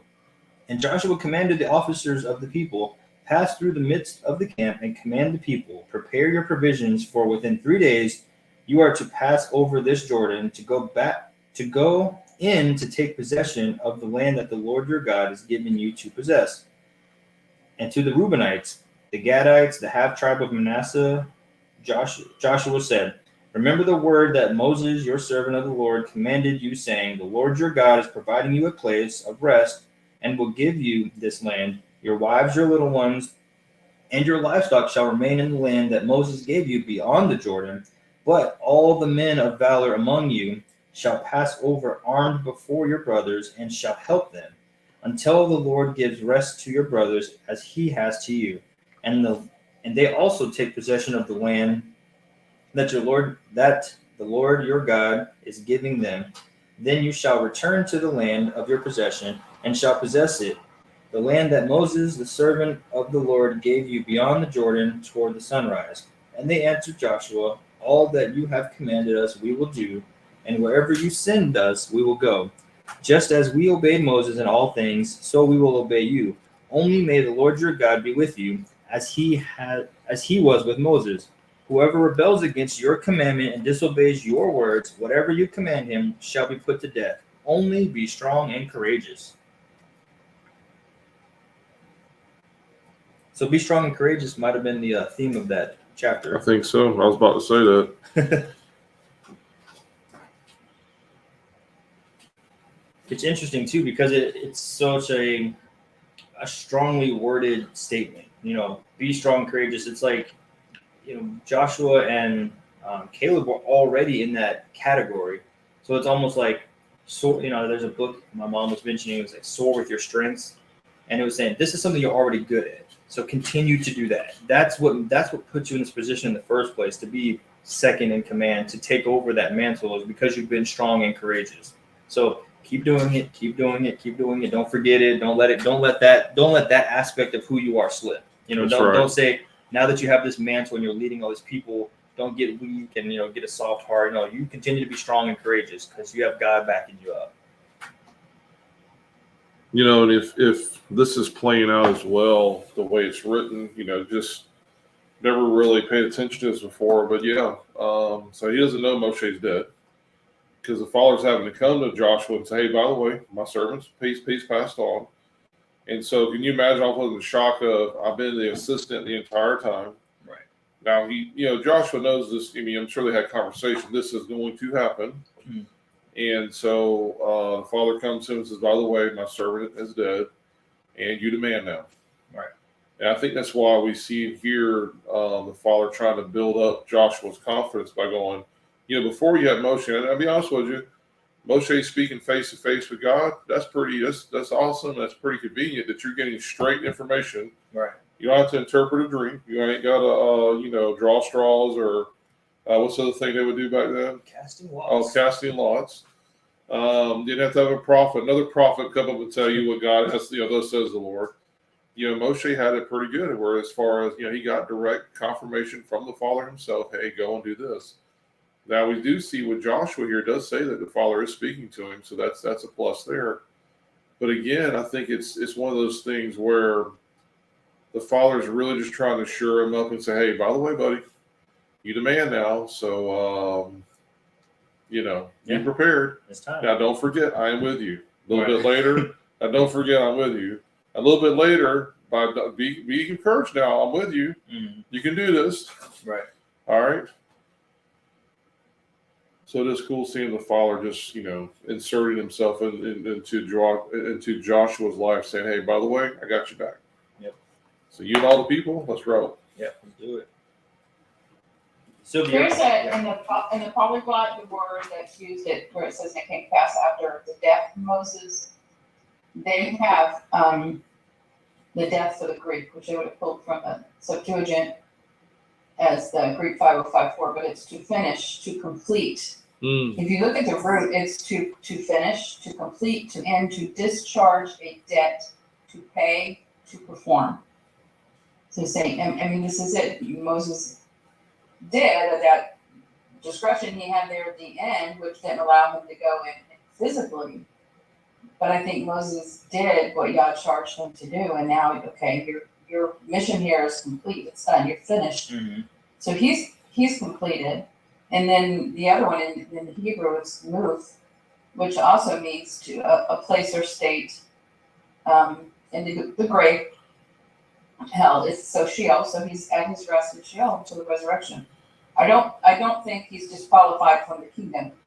No, not at all. No, not at all. I don't think so either. And what did Yeshua say, Sylvia, when he right before he gave up the ghost on the cross? And it's finished. And it's finished. That's right. I've completed the task my Father sent me to do. Yep. Well, that and now he is made complete because of his death, he can now resurrect and step into the position of high priest. Absolutely. He couldn't act until this, what was to be done in this flesh is finished. That's right. And complete means to make whole too. And it's kind of, you see this in a similar fashion too, because Yeshua gave up his spirit. They didn't murder him. A lot of people say, well, they murdered him. No. Matter of fact, he died sooner than what they would expect, because when they went back to break the bones and the legs of all of them to hurry along the death, they found that he was already gone. Mm-hmm. So that was, again, it was like Yeshua, to me, he always backs it. He said, hey, you're not taking my life. I'm freely giving it.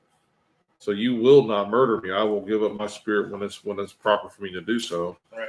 With Moshe, we see the giving up of his spirit when the Father said, it is complete. Your time is done. Mm-hmm. You've completed the task that I brought you to do. So the Father took his spirit as well. Right. Because he said he was still good. Oh, he was still happy. So it wasn't like he, had triple cancer or something. He might have been out there doing one-arm push-ups in front of the Father. I'm good. I can still do this. Yeah. No. I mean, yes. Yeah, so a lot of similarities there between him and Yeshua. Mm-hmm. Yeah, what I was reading too is like in 6 and 7, it starts off with be strong and courageous, and then 7, only be strong and courageous. It's almost like the reason why I'm parking on this is those 2 attributes are what's going to make you successful. So like really, if you only even don't worry about who's eating what, don't worry about this situation and who's fighting who, and the 2 brothers are going to stay. Hey, they said they were going to come fight with you. Make sure they come fight with you. All right, cool. Only you got to do is be strong and courageous. Everything else will be good. God's already going to walk before you and do everything else you need. You already appointed the officers. You already got the brothers set up. You already got the Levites for the priesthood. Everything's kind of good. You just be strong and courageous. That's what I want from you. And in verse 8, it says, this book of the law, which is, interesting. I wonder what that is exactly. If it is just the Torah, or if this is now Jubilees, or if this is a whole nother something we don't even know about exactly what it is.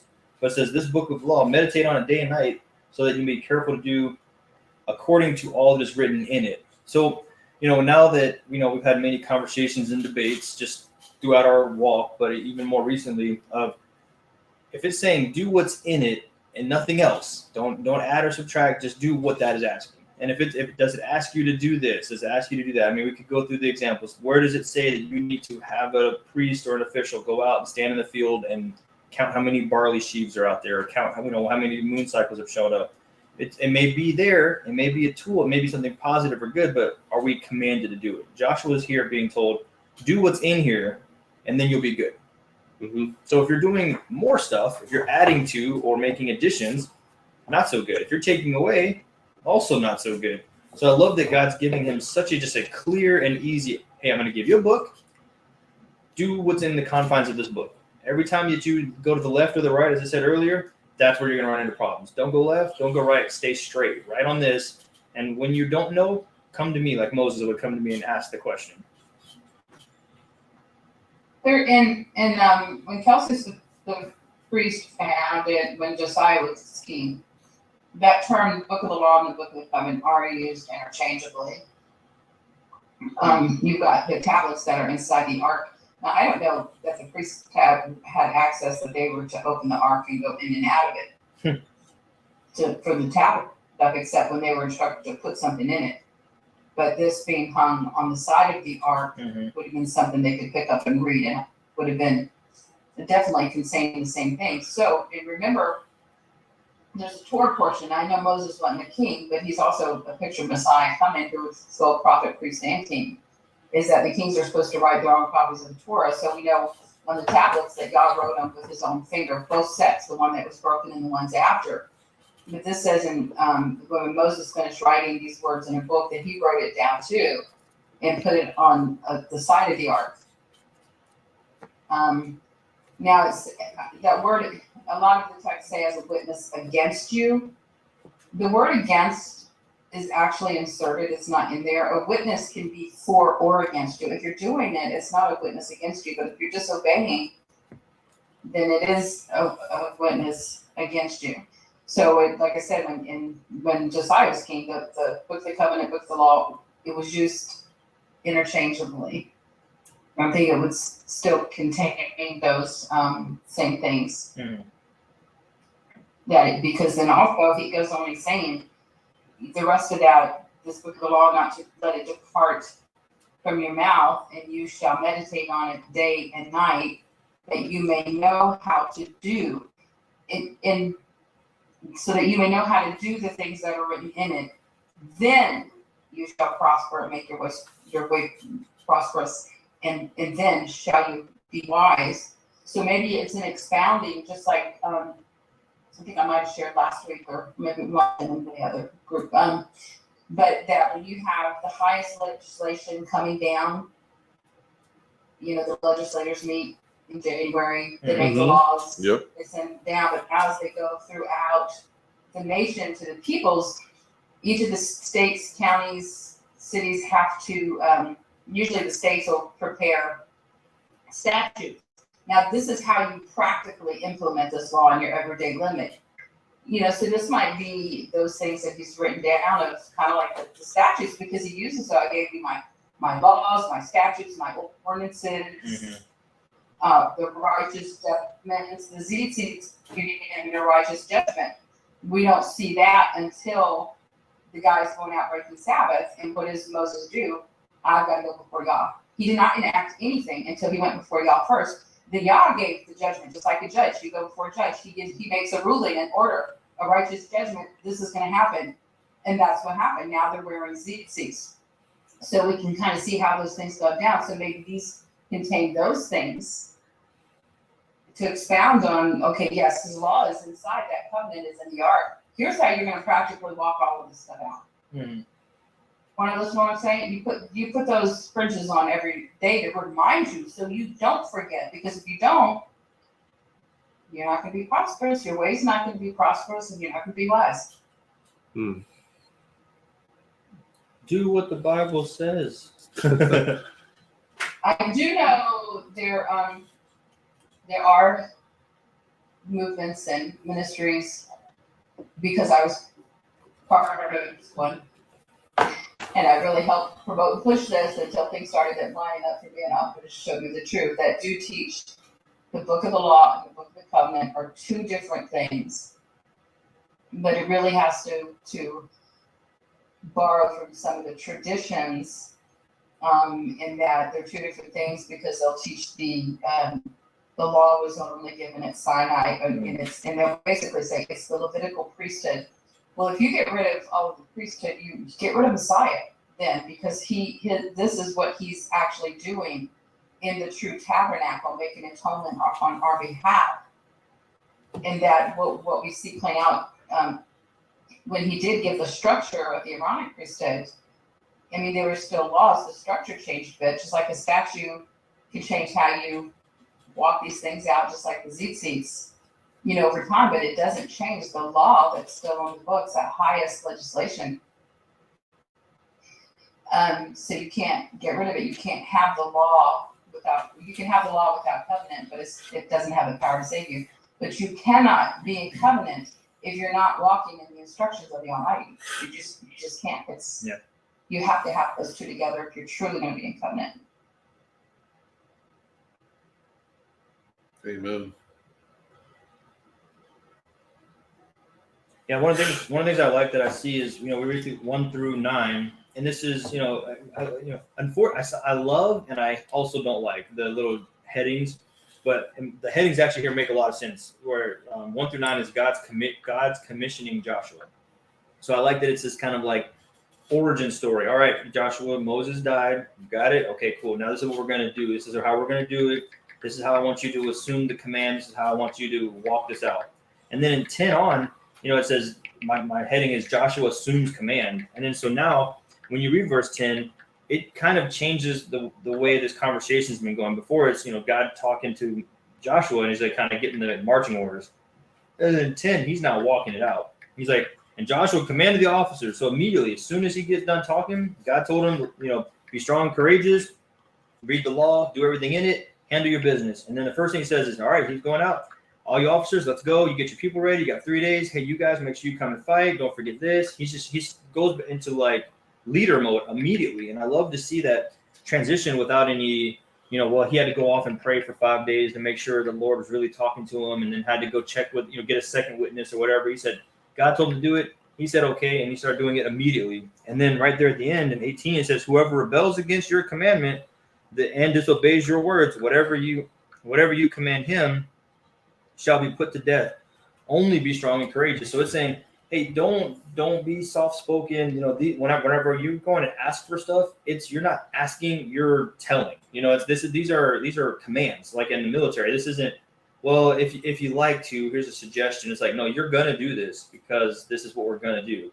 And if you want to go as far as to break these requests that you have to do, then the alternative is death. So you're either in or you're out. And it was just a really interesting transition to see Joshua just immediately like, yep, put the mantle on, it's time to roll. Miss Sylvia? Yeah, I was thinking, kind of flipping back, we were talking about why Simeon wasn't in there. Well, when you get into Joshua, when he goes in, they're supposed to wipe these people groups as they go out, being strong and courageous. But you've got a group of people who were Hivites or Gibeonites or Hivites that they pretended they were from a faraway land. So they put on old clothes, old shoes, moldy bread, and hey, we come from faraway land. No, we're not one of these, because they knew they would be wiped out. They knew who they were. And I'm wondering, I'm sure the stories would have been passed down, since we're looking at 2-3 generations here. The stories of when the Shechemites were Hivites also. And so it was Simeon who wanted them to have a sign of the covenant. And then they wiped him out. So with this story, Simeon's not mentioned there before with the other 11. But the Hivites and the Gibeonites, when Joshua runs into them, surely their tales would have been, look, we know who these are, the sons of Jacob. Remember, like great-grandpa, when they were at Shechem, they wiped them all out. They brought them in the covenant out, but then they killed them all. So we got to pretend we're not even from here. And then Joshua ended up making a covenant with them. I just wonder if that might have said.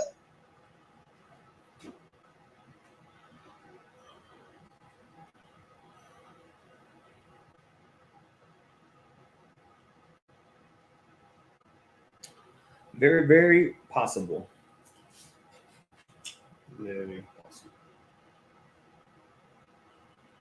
Yeah, and I think one of the other things that I wanted to pick up on was that the promises and the little, kind of backdoor agreements that Moses had with Reuben and the half tribe and Gad, that those didn't get deleted, and I think that actually helps us to understand a little bit of how the Father works throughout history and throughout Bible times. Is he's not like, well, I promised you guys you could stay over here, but now Moses is dead. I'm gonna do what I want. He's like, hey, if I said it, I'm gonna honor it, and then that's gonna happen. But there's a caveat: is if you don't come here and help us get the land like you promised, then now that covenant is a two-way street. And I think that's something that's very interesting to see, that it doesn't matter, like, from priest to priest or leader to leader, or Joshua to the next book. It's not like, oh, the story changes and God's opinions and his feelings are going to completely shift somewhere else. He said, hey, that was the promise I made with Moses. It's a promise I make with you. It's a promise that I'm going to keep if you do your part. So I thought that was something interesting to show God's character there. And like, well, since Moses is gone, make all of them go to the land anyway.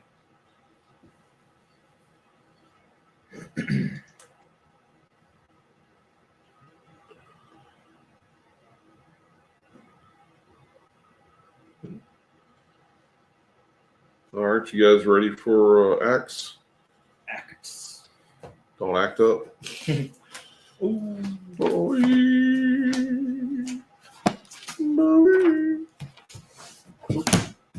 wrote Acts? Why you ask me for? Mahasi. I think that's the Hebrew way to say it. Mahasi. Acts. Mahasei. Mahasi. Does yours say who wrote Acts? Does mine say who wrote it? Mm-hmm. I think Peter's the one, or no.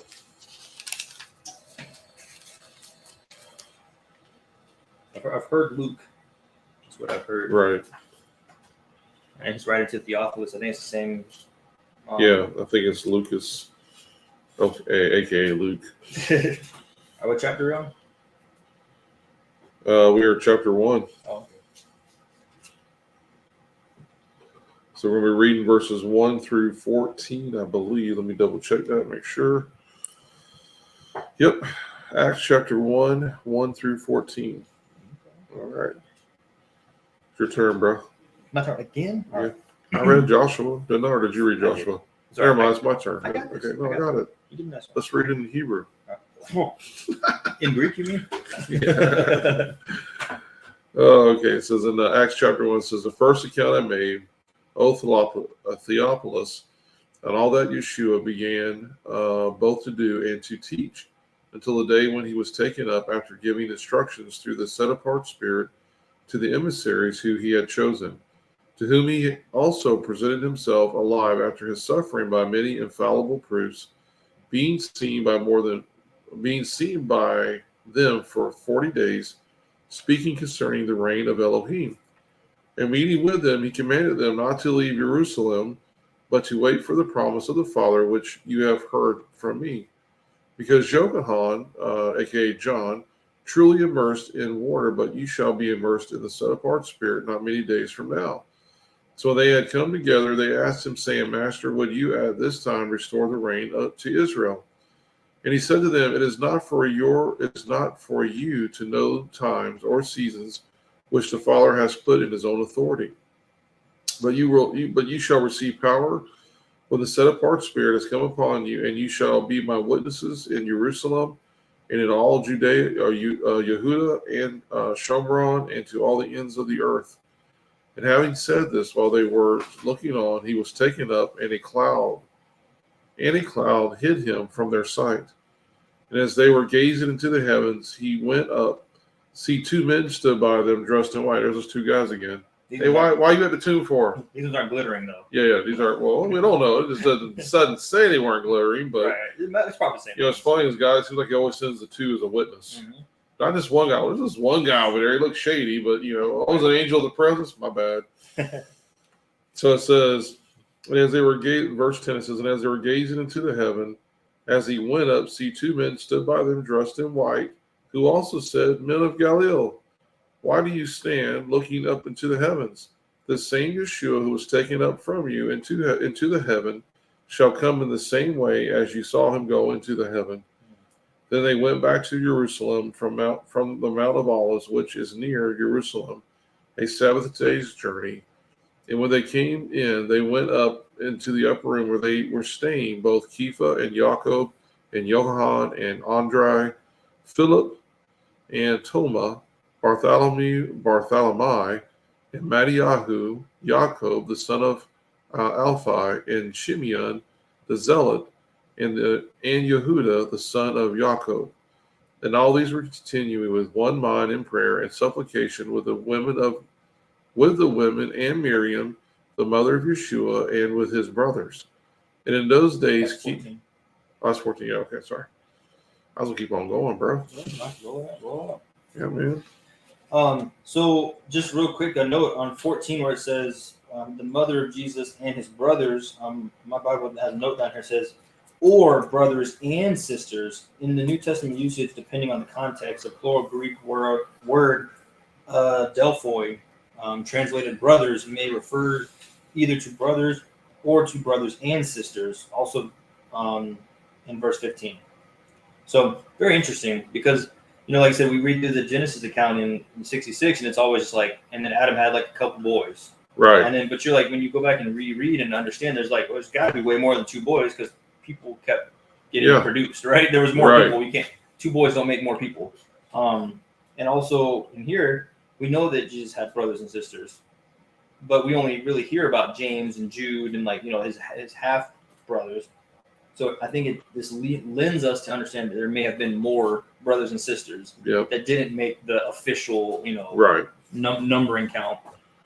Well, that's one of the things with the book of Jubilees that we like is the fact that I forgot what chapter we're in, but it was naming all the women. It's naming everybody, men and women, in there, which I thought was pretty cool. Yeah, for sure. To include the women in there as well.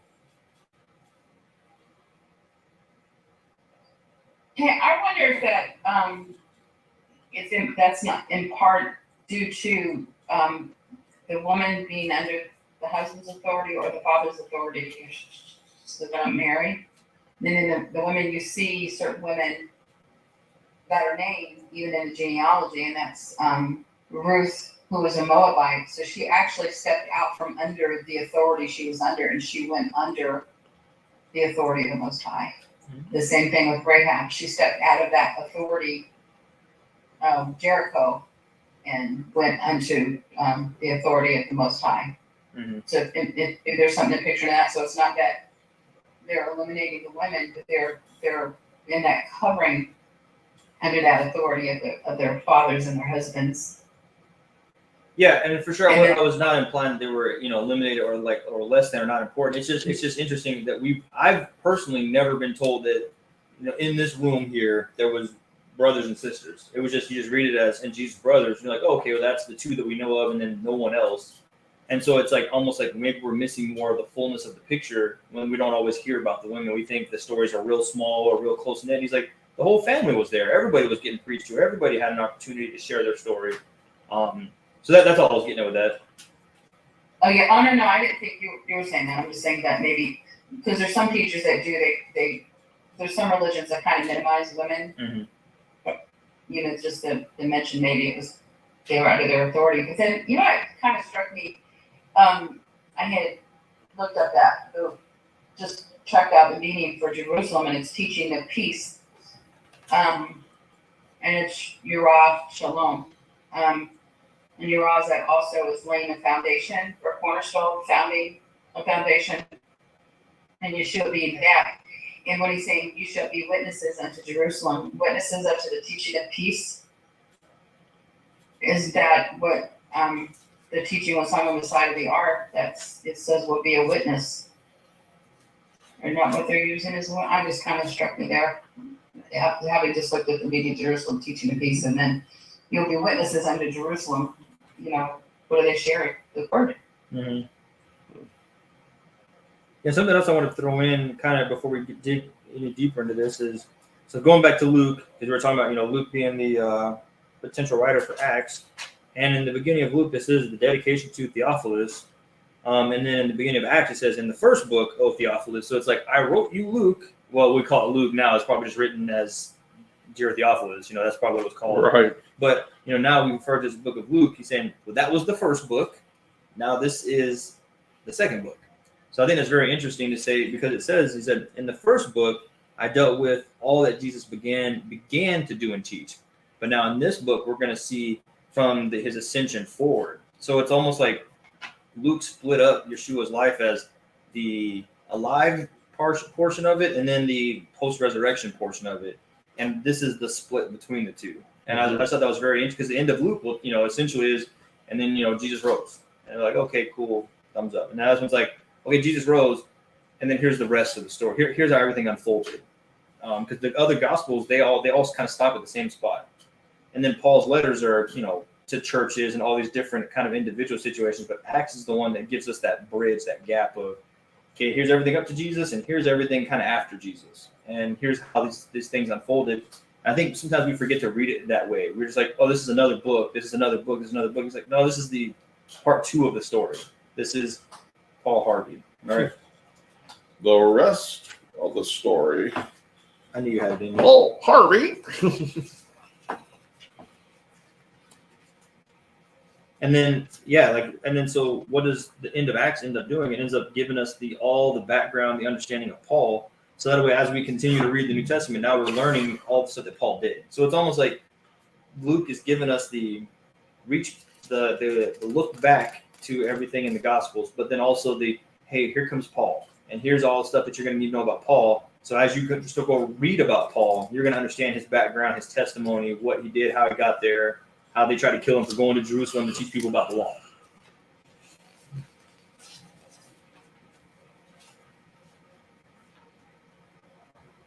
Yep. That's what I got to say. That's what you got. Yeah, I do like the fact that they're stayed on the Mount of Olives, and then that's where we get that whole the expression of when he returns and his feet hit the Mount of Olives. Mm-hmm. Because the two guys, the two witnesses, the two angels, the two messengers, whatever you want to call them, the two guys are there dressed in white, said, hey, by the way you see him leaving, he's coming right back the same way. Yep. That's So- really cool. So when his feet hit the Mount of Olives, it's on. Right. It's on like Donkey Kong, son.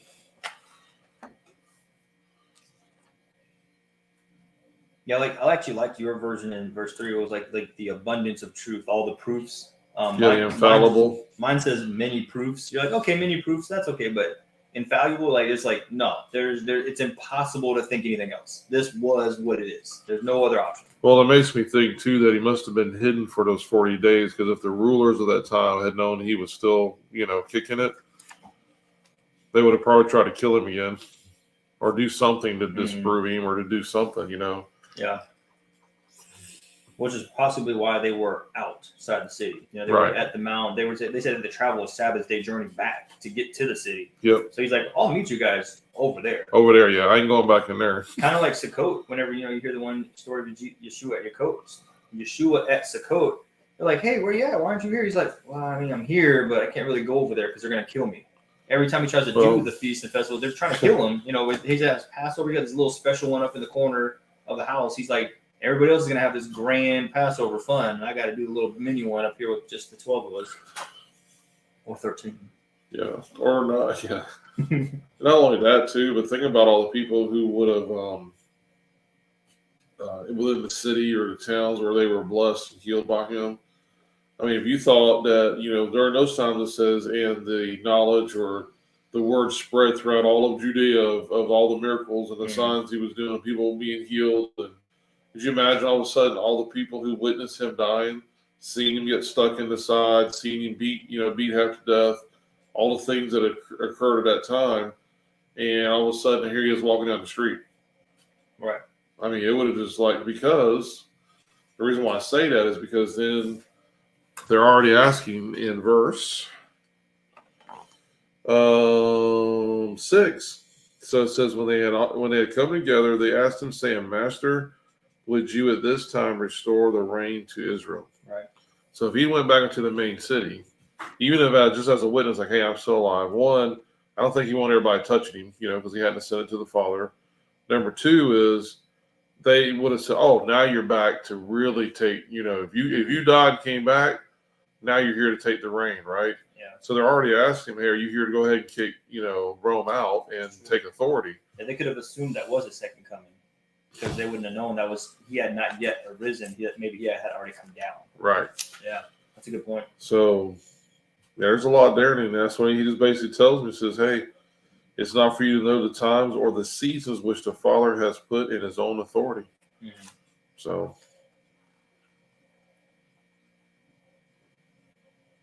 Yeah, and I like in 8 where it says, but you will receive power when the Holy Spirit has come upon you.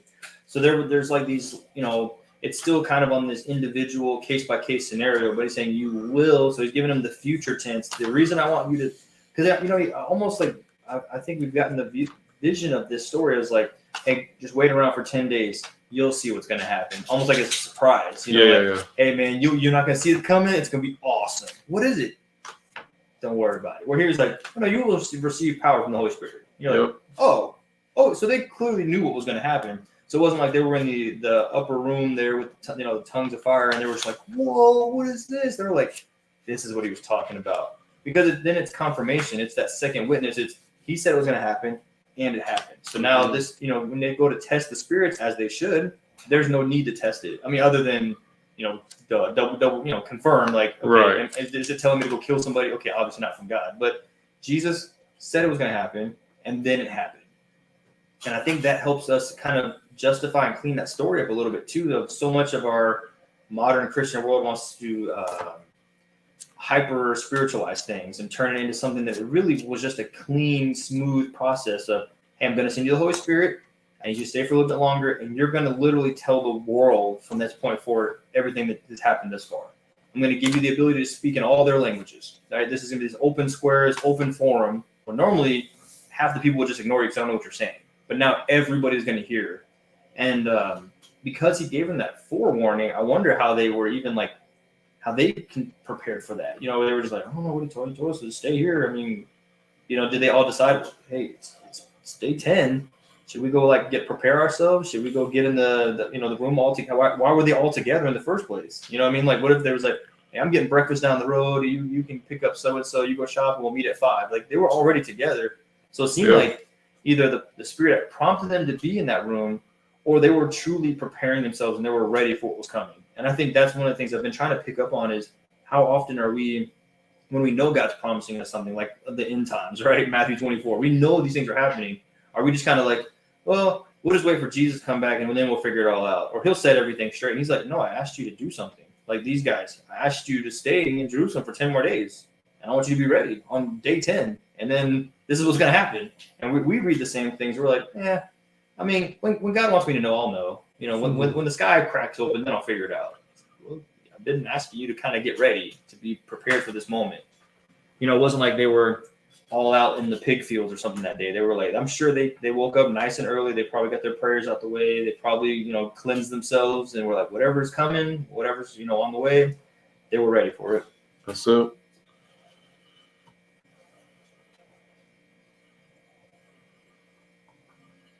And then it goes on to say that, you know, Judea, Samaria, and to the ends of the earth. So clearly this objective, this plan, this truth was not just for the people in the land or just the people in that surrounding 30 miles. It says into the ends of the earth. So whatever it is that Yeshua is talking about, whatever it is the disciples are saying, this is for everybody. To the most distant islands, to the top of the mountains, you know, these truths are going to make sense and they're going to be able to be applied. That's it. Everybody.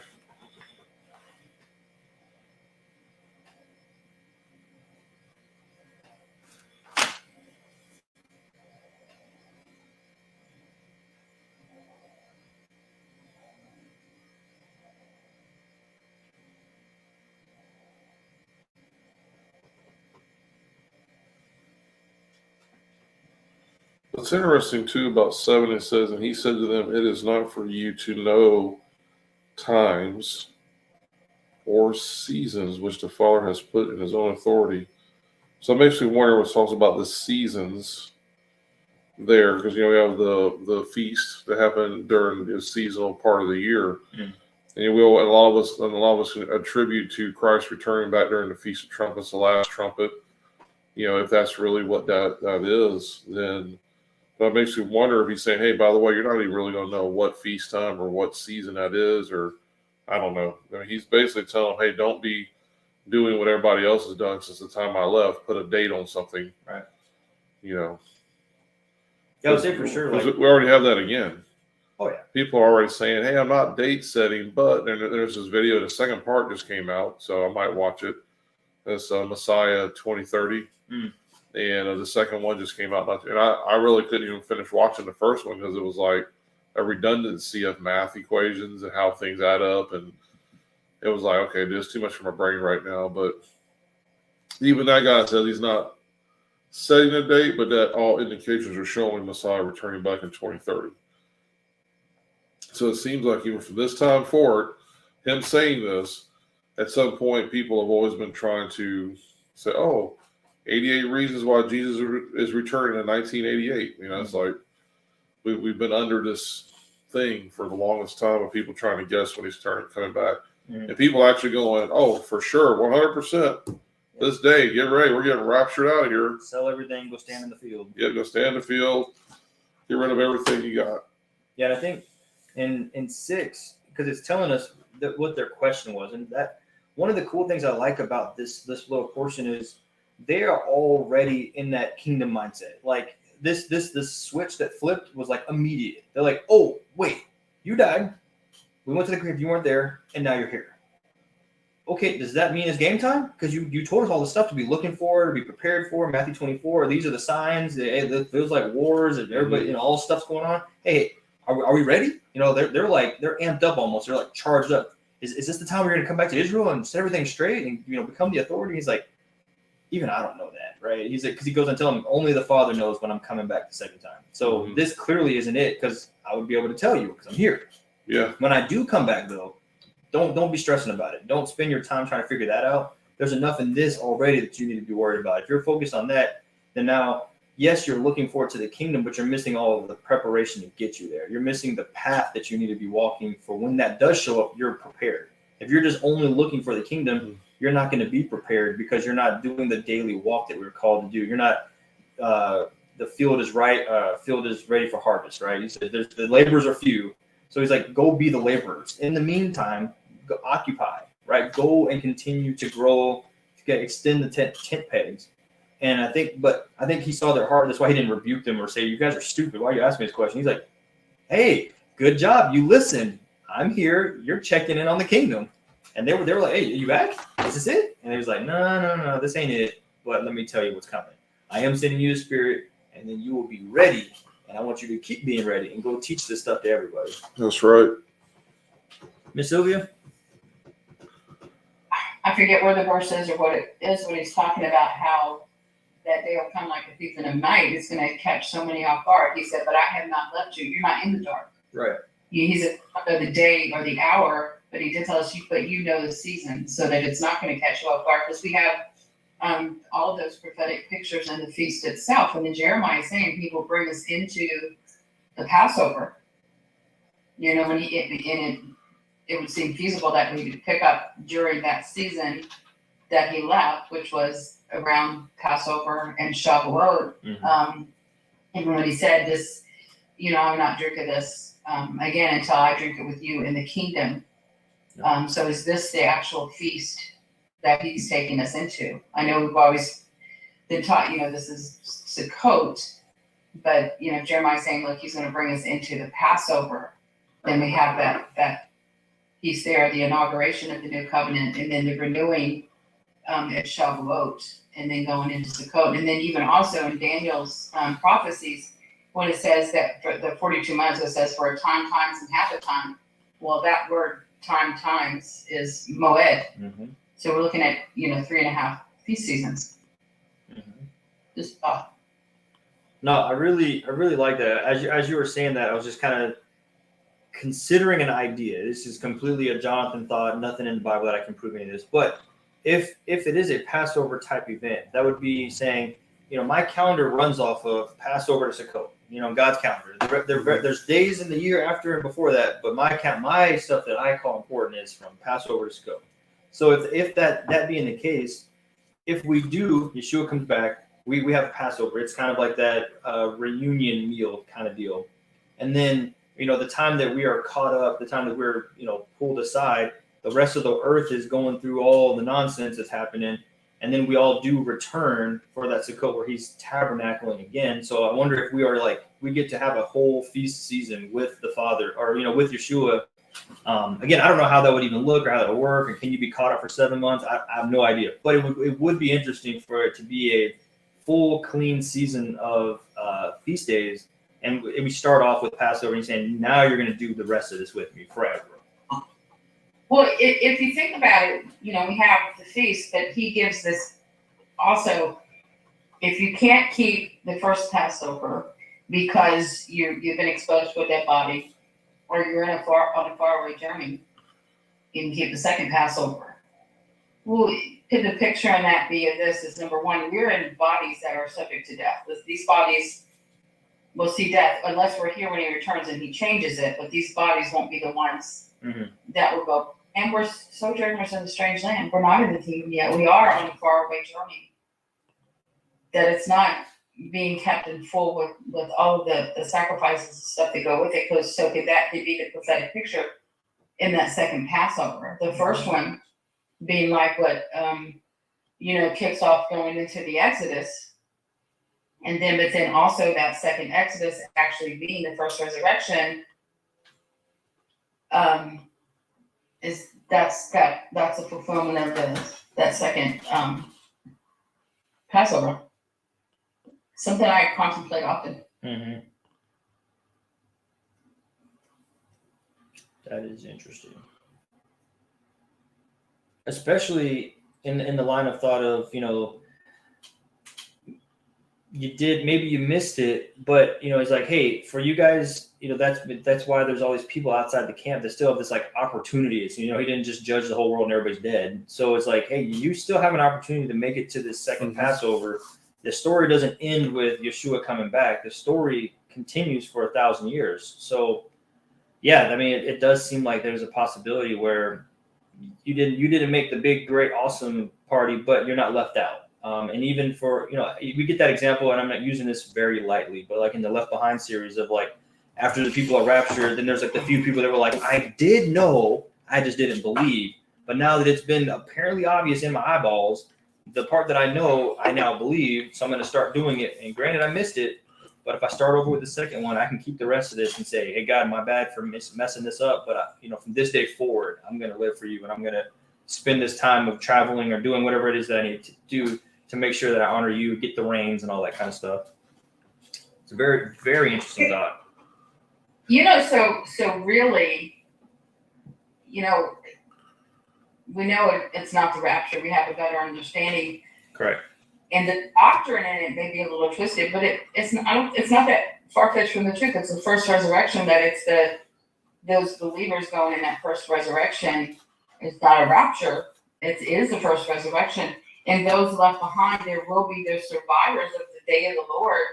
So it's not like he's removing these people so they don't experience any tribulation, because we will all experience that. Because we'll all be.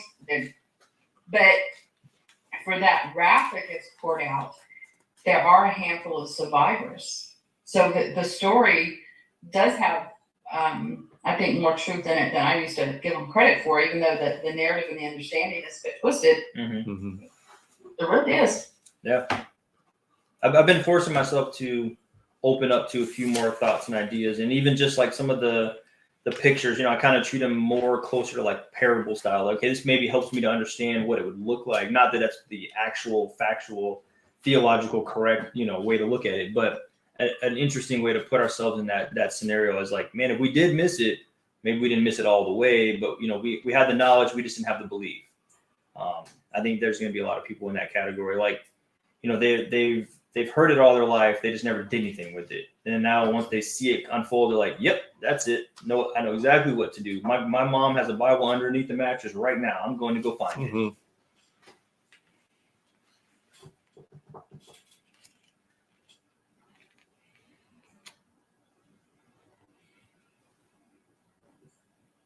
Anybody else there on Zoom? We got a couple other people I haven't heard from in a little bit. You guys got any ideas or opinions? Acts is pretty cool. Jesus is going back into heaven. That's pretty cool. All the disciples are getting together, getting ready to handle some business.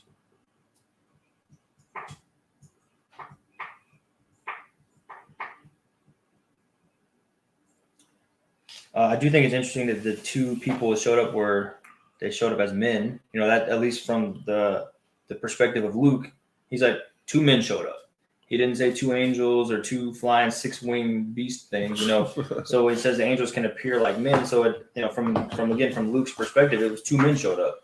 So two possibilities. They're either angels, or these are like the two witnesses.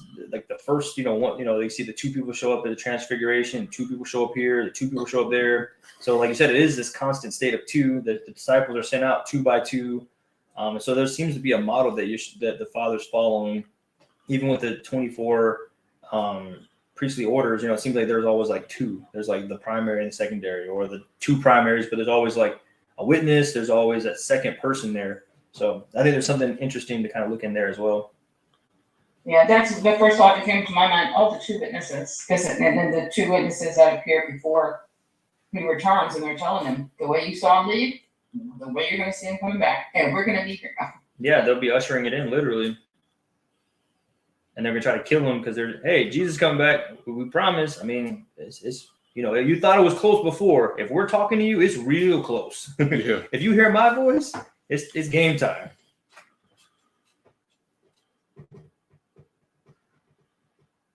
Yeah, it was one of the things with if the timelines in Revelation is that what it is, before the return of Messiah, you're supposed to have the two witnesses show up.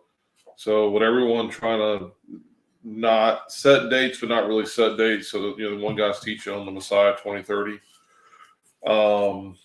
If it gets really close, to 2030, or we hadn't seen anything yet, no two witnesses or nothing, then I would say maybe that's not it. Right. Because they're supposed to be here how long with two witnesses? I don't know. Does anybody out there know? I forgot. 42 months, the time's and a half the time, at least 3.5. That's Oh, not yes. what I was thinking. It was like 3.5 years. I'm sorry? Was it like 3.5 years? Yeah. Yeah. Yeah, the 42 months, 3.5 years. Yeah, that's what I was thinking it was. So if we don't at least have that showing up on the scene, that's got to happen before Messiah returns. That to me is that. Go ahead. I'm sorry. I think in the end of Daniel, there's what I read from the Septuagint was, it says in that talking about the wicked leaders, that they will make a covenant by deceitful means. Right. But those who know their God will do. Now the word exploits, or another word is added text into it, but will do. And that word, when I studied out that word for do there, that particular use is used predominantly in doing the commandments of Yah. So even if they make a false covenant or covenant by deceitful means, the world system, those who know Yah, that know his word, they're still going to do his commandments. They're still going to walk in obedience. Mm-hmm. I think, which is, precisely why he impresses so much. Hear and do, study this word. Don't let it leave your mouth. I think it was in Sriracha arenas, whenever you get together with people, to be talking about the law, talking about Yah, talking about his word. Mm-hmm. Because is there anything else even conversation worthy building? Right, and it even tells you that the beast will come against those, the woman and those who are keeping the command and the testimony of Yeshua. So it's telling you that these things are going to happen. It's telling you what are the two different groups going to look like. There's going to be like regular people, and then the people that Satan's trying to get after, and his adversaries, right? And it's showing you all the way through Revelation. This isn't something that's like, okay, well, once you hit the two witnesses, then all that Old Testament stuff's done away with, and so now we need to focus on how to survive. It's like, no, even more so now. You need to be following the laws and the testimony, and you need to be keeping his ways and his statutes and his right rulings and all that. So when you kind of try to, you can't compartmentalize. That's a big word. You can't put it all in a box during that time period of, well, this is going to be happening, and this is going to be happening. And I think that's why Yeshua in Matthew 24 is giving us all this stuff. There's going to be wars and rumors of wars, this thing.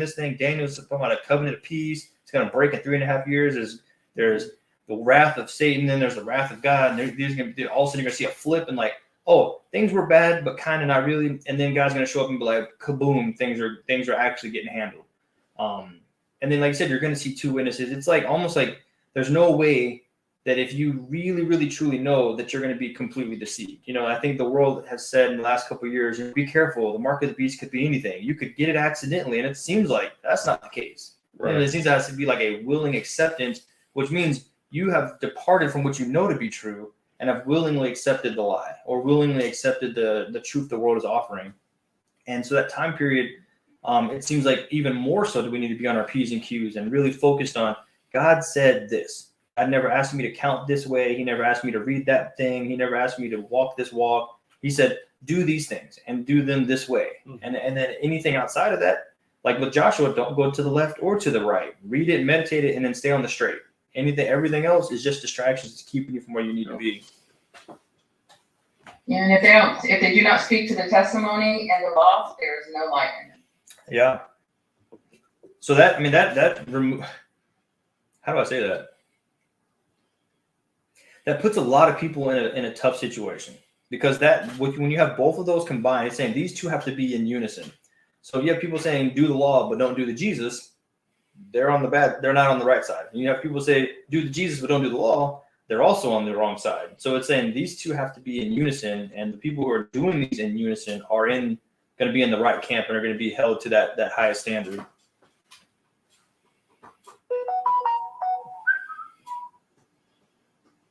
And disliked by both sides. Yeah, exactly. Is there any other verses we're reading, or is this one that? That's it, bro.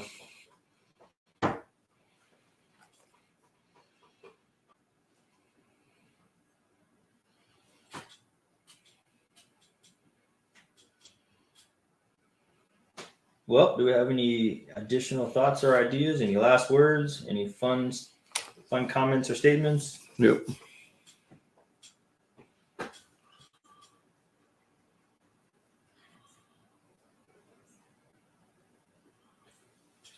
If not, I think one of the cool things that we're going to see, right, wrapping this section up, is in verse 14. It says, "All these with one accord were devoting themselves to prayer." And I think the reason why we're going to see that is, one, they all just heard the message from Jesus, right? His actual person spoke to their actual person. And so they know it's game time. There's some major shifts they need to do. So what does it say? They're all in one accord because they all agree, at least in this moment, hey, we know what Jesus told us. We know what mission we're on. But it says they devoted themselves to prayer. Essentially, like I was saying, they're getting themselves prepared. They're saying, hey, we should keep praying. We're going to keep looking to the Father. He says something about 10 days. I don't know what that means, but we're going to get the Holy Spirit. What does that even look like? I don't even understand. Nothing that he said makes sense, but we trust and believe it, and we're going to be where he asked us to be and doing what he asked us to do. In the meantime, what example did he leave us? Early in the morning, he departed from the group and prayed off on his own. And, before morning ever hit, before the sun ever came up, he had already spent time with the Father. Mm-hmm. And they're like, hey, we don't know what to do, but we know what the example he left us with. And he went off and prayed. So we're all going to get together and we're going to pray and put ourselves in the best possible scenario, best possible situation to receive this Holy Spirit and to be ready to do this great work that he just called us to do. So that's our challenge. Let us be prepared for this mission that the Father and the Son has us on. Be prayed up, spend time in congregation. These guys were all in one accord. I'm sure they didn't all have the same background and beliefs on every single thing. I'm sure they didn't all come from the same cloth of being cut from. But yet they were all in one accord, and they were all praying, and they were ready for what Jesus had for them and what Yeshua was going to provide them, and how they were going to walk the rest of this walk out, as we're going to see in the last, it's like 80 pages, 90 pages of the Bible, however many pages this is. Let me see. Let me count. Not from, like I said, something dumb. Almost 200 pages. That depends on whose Bible you're looking at. So That's true. 200 of my pages. This is 1051 to A public map.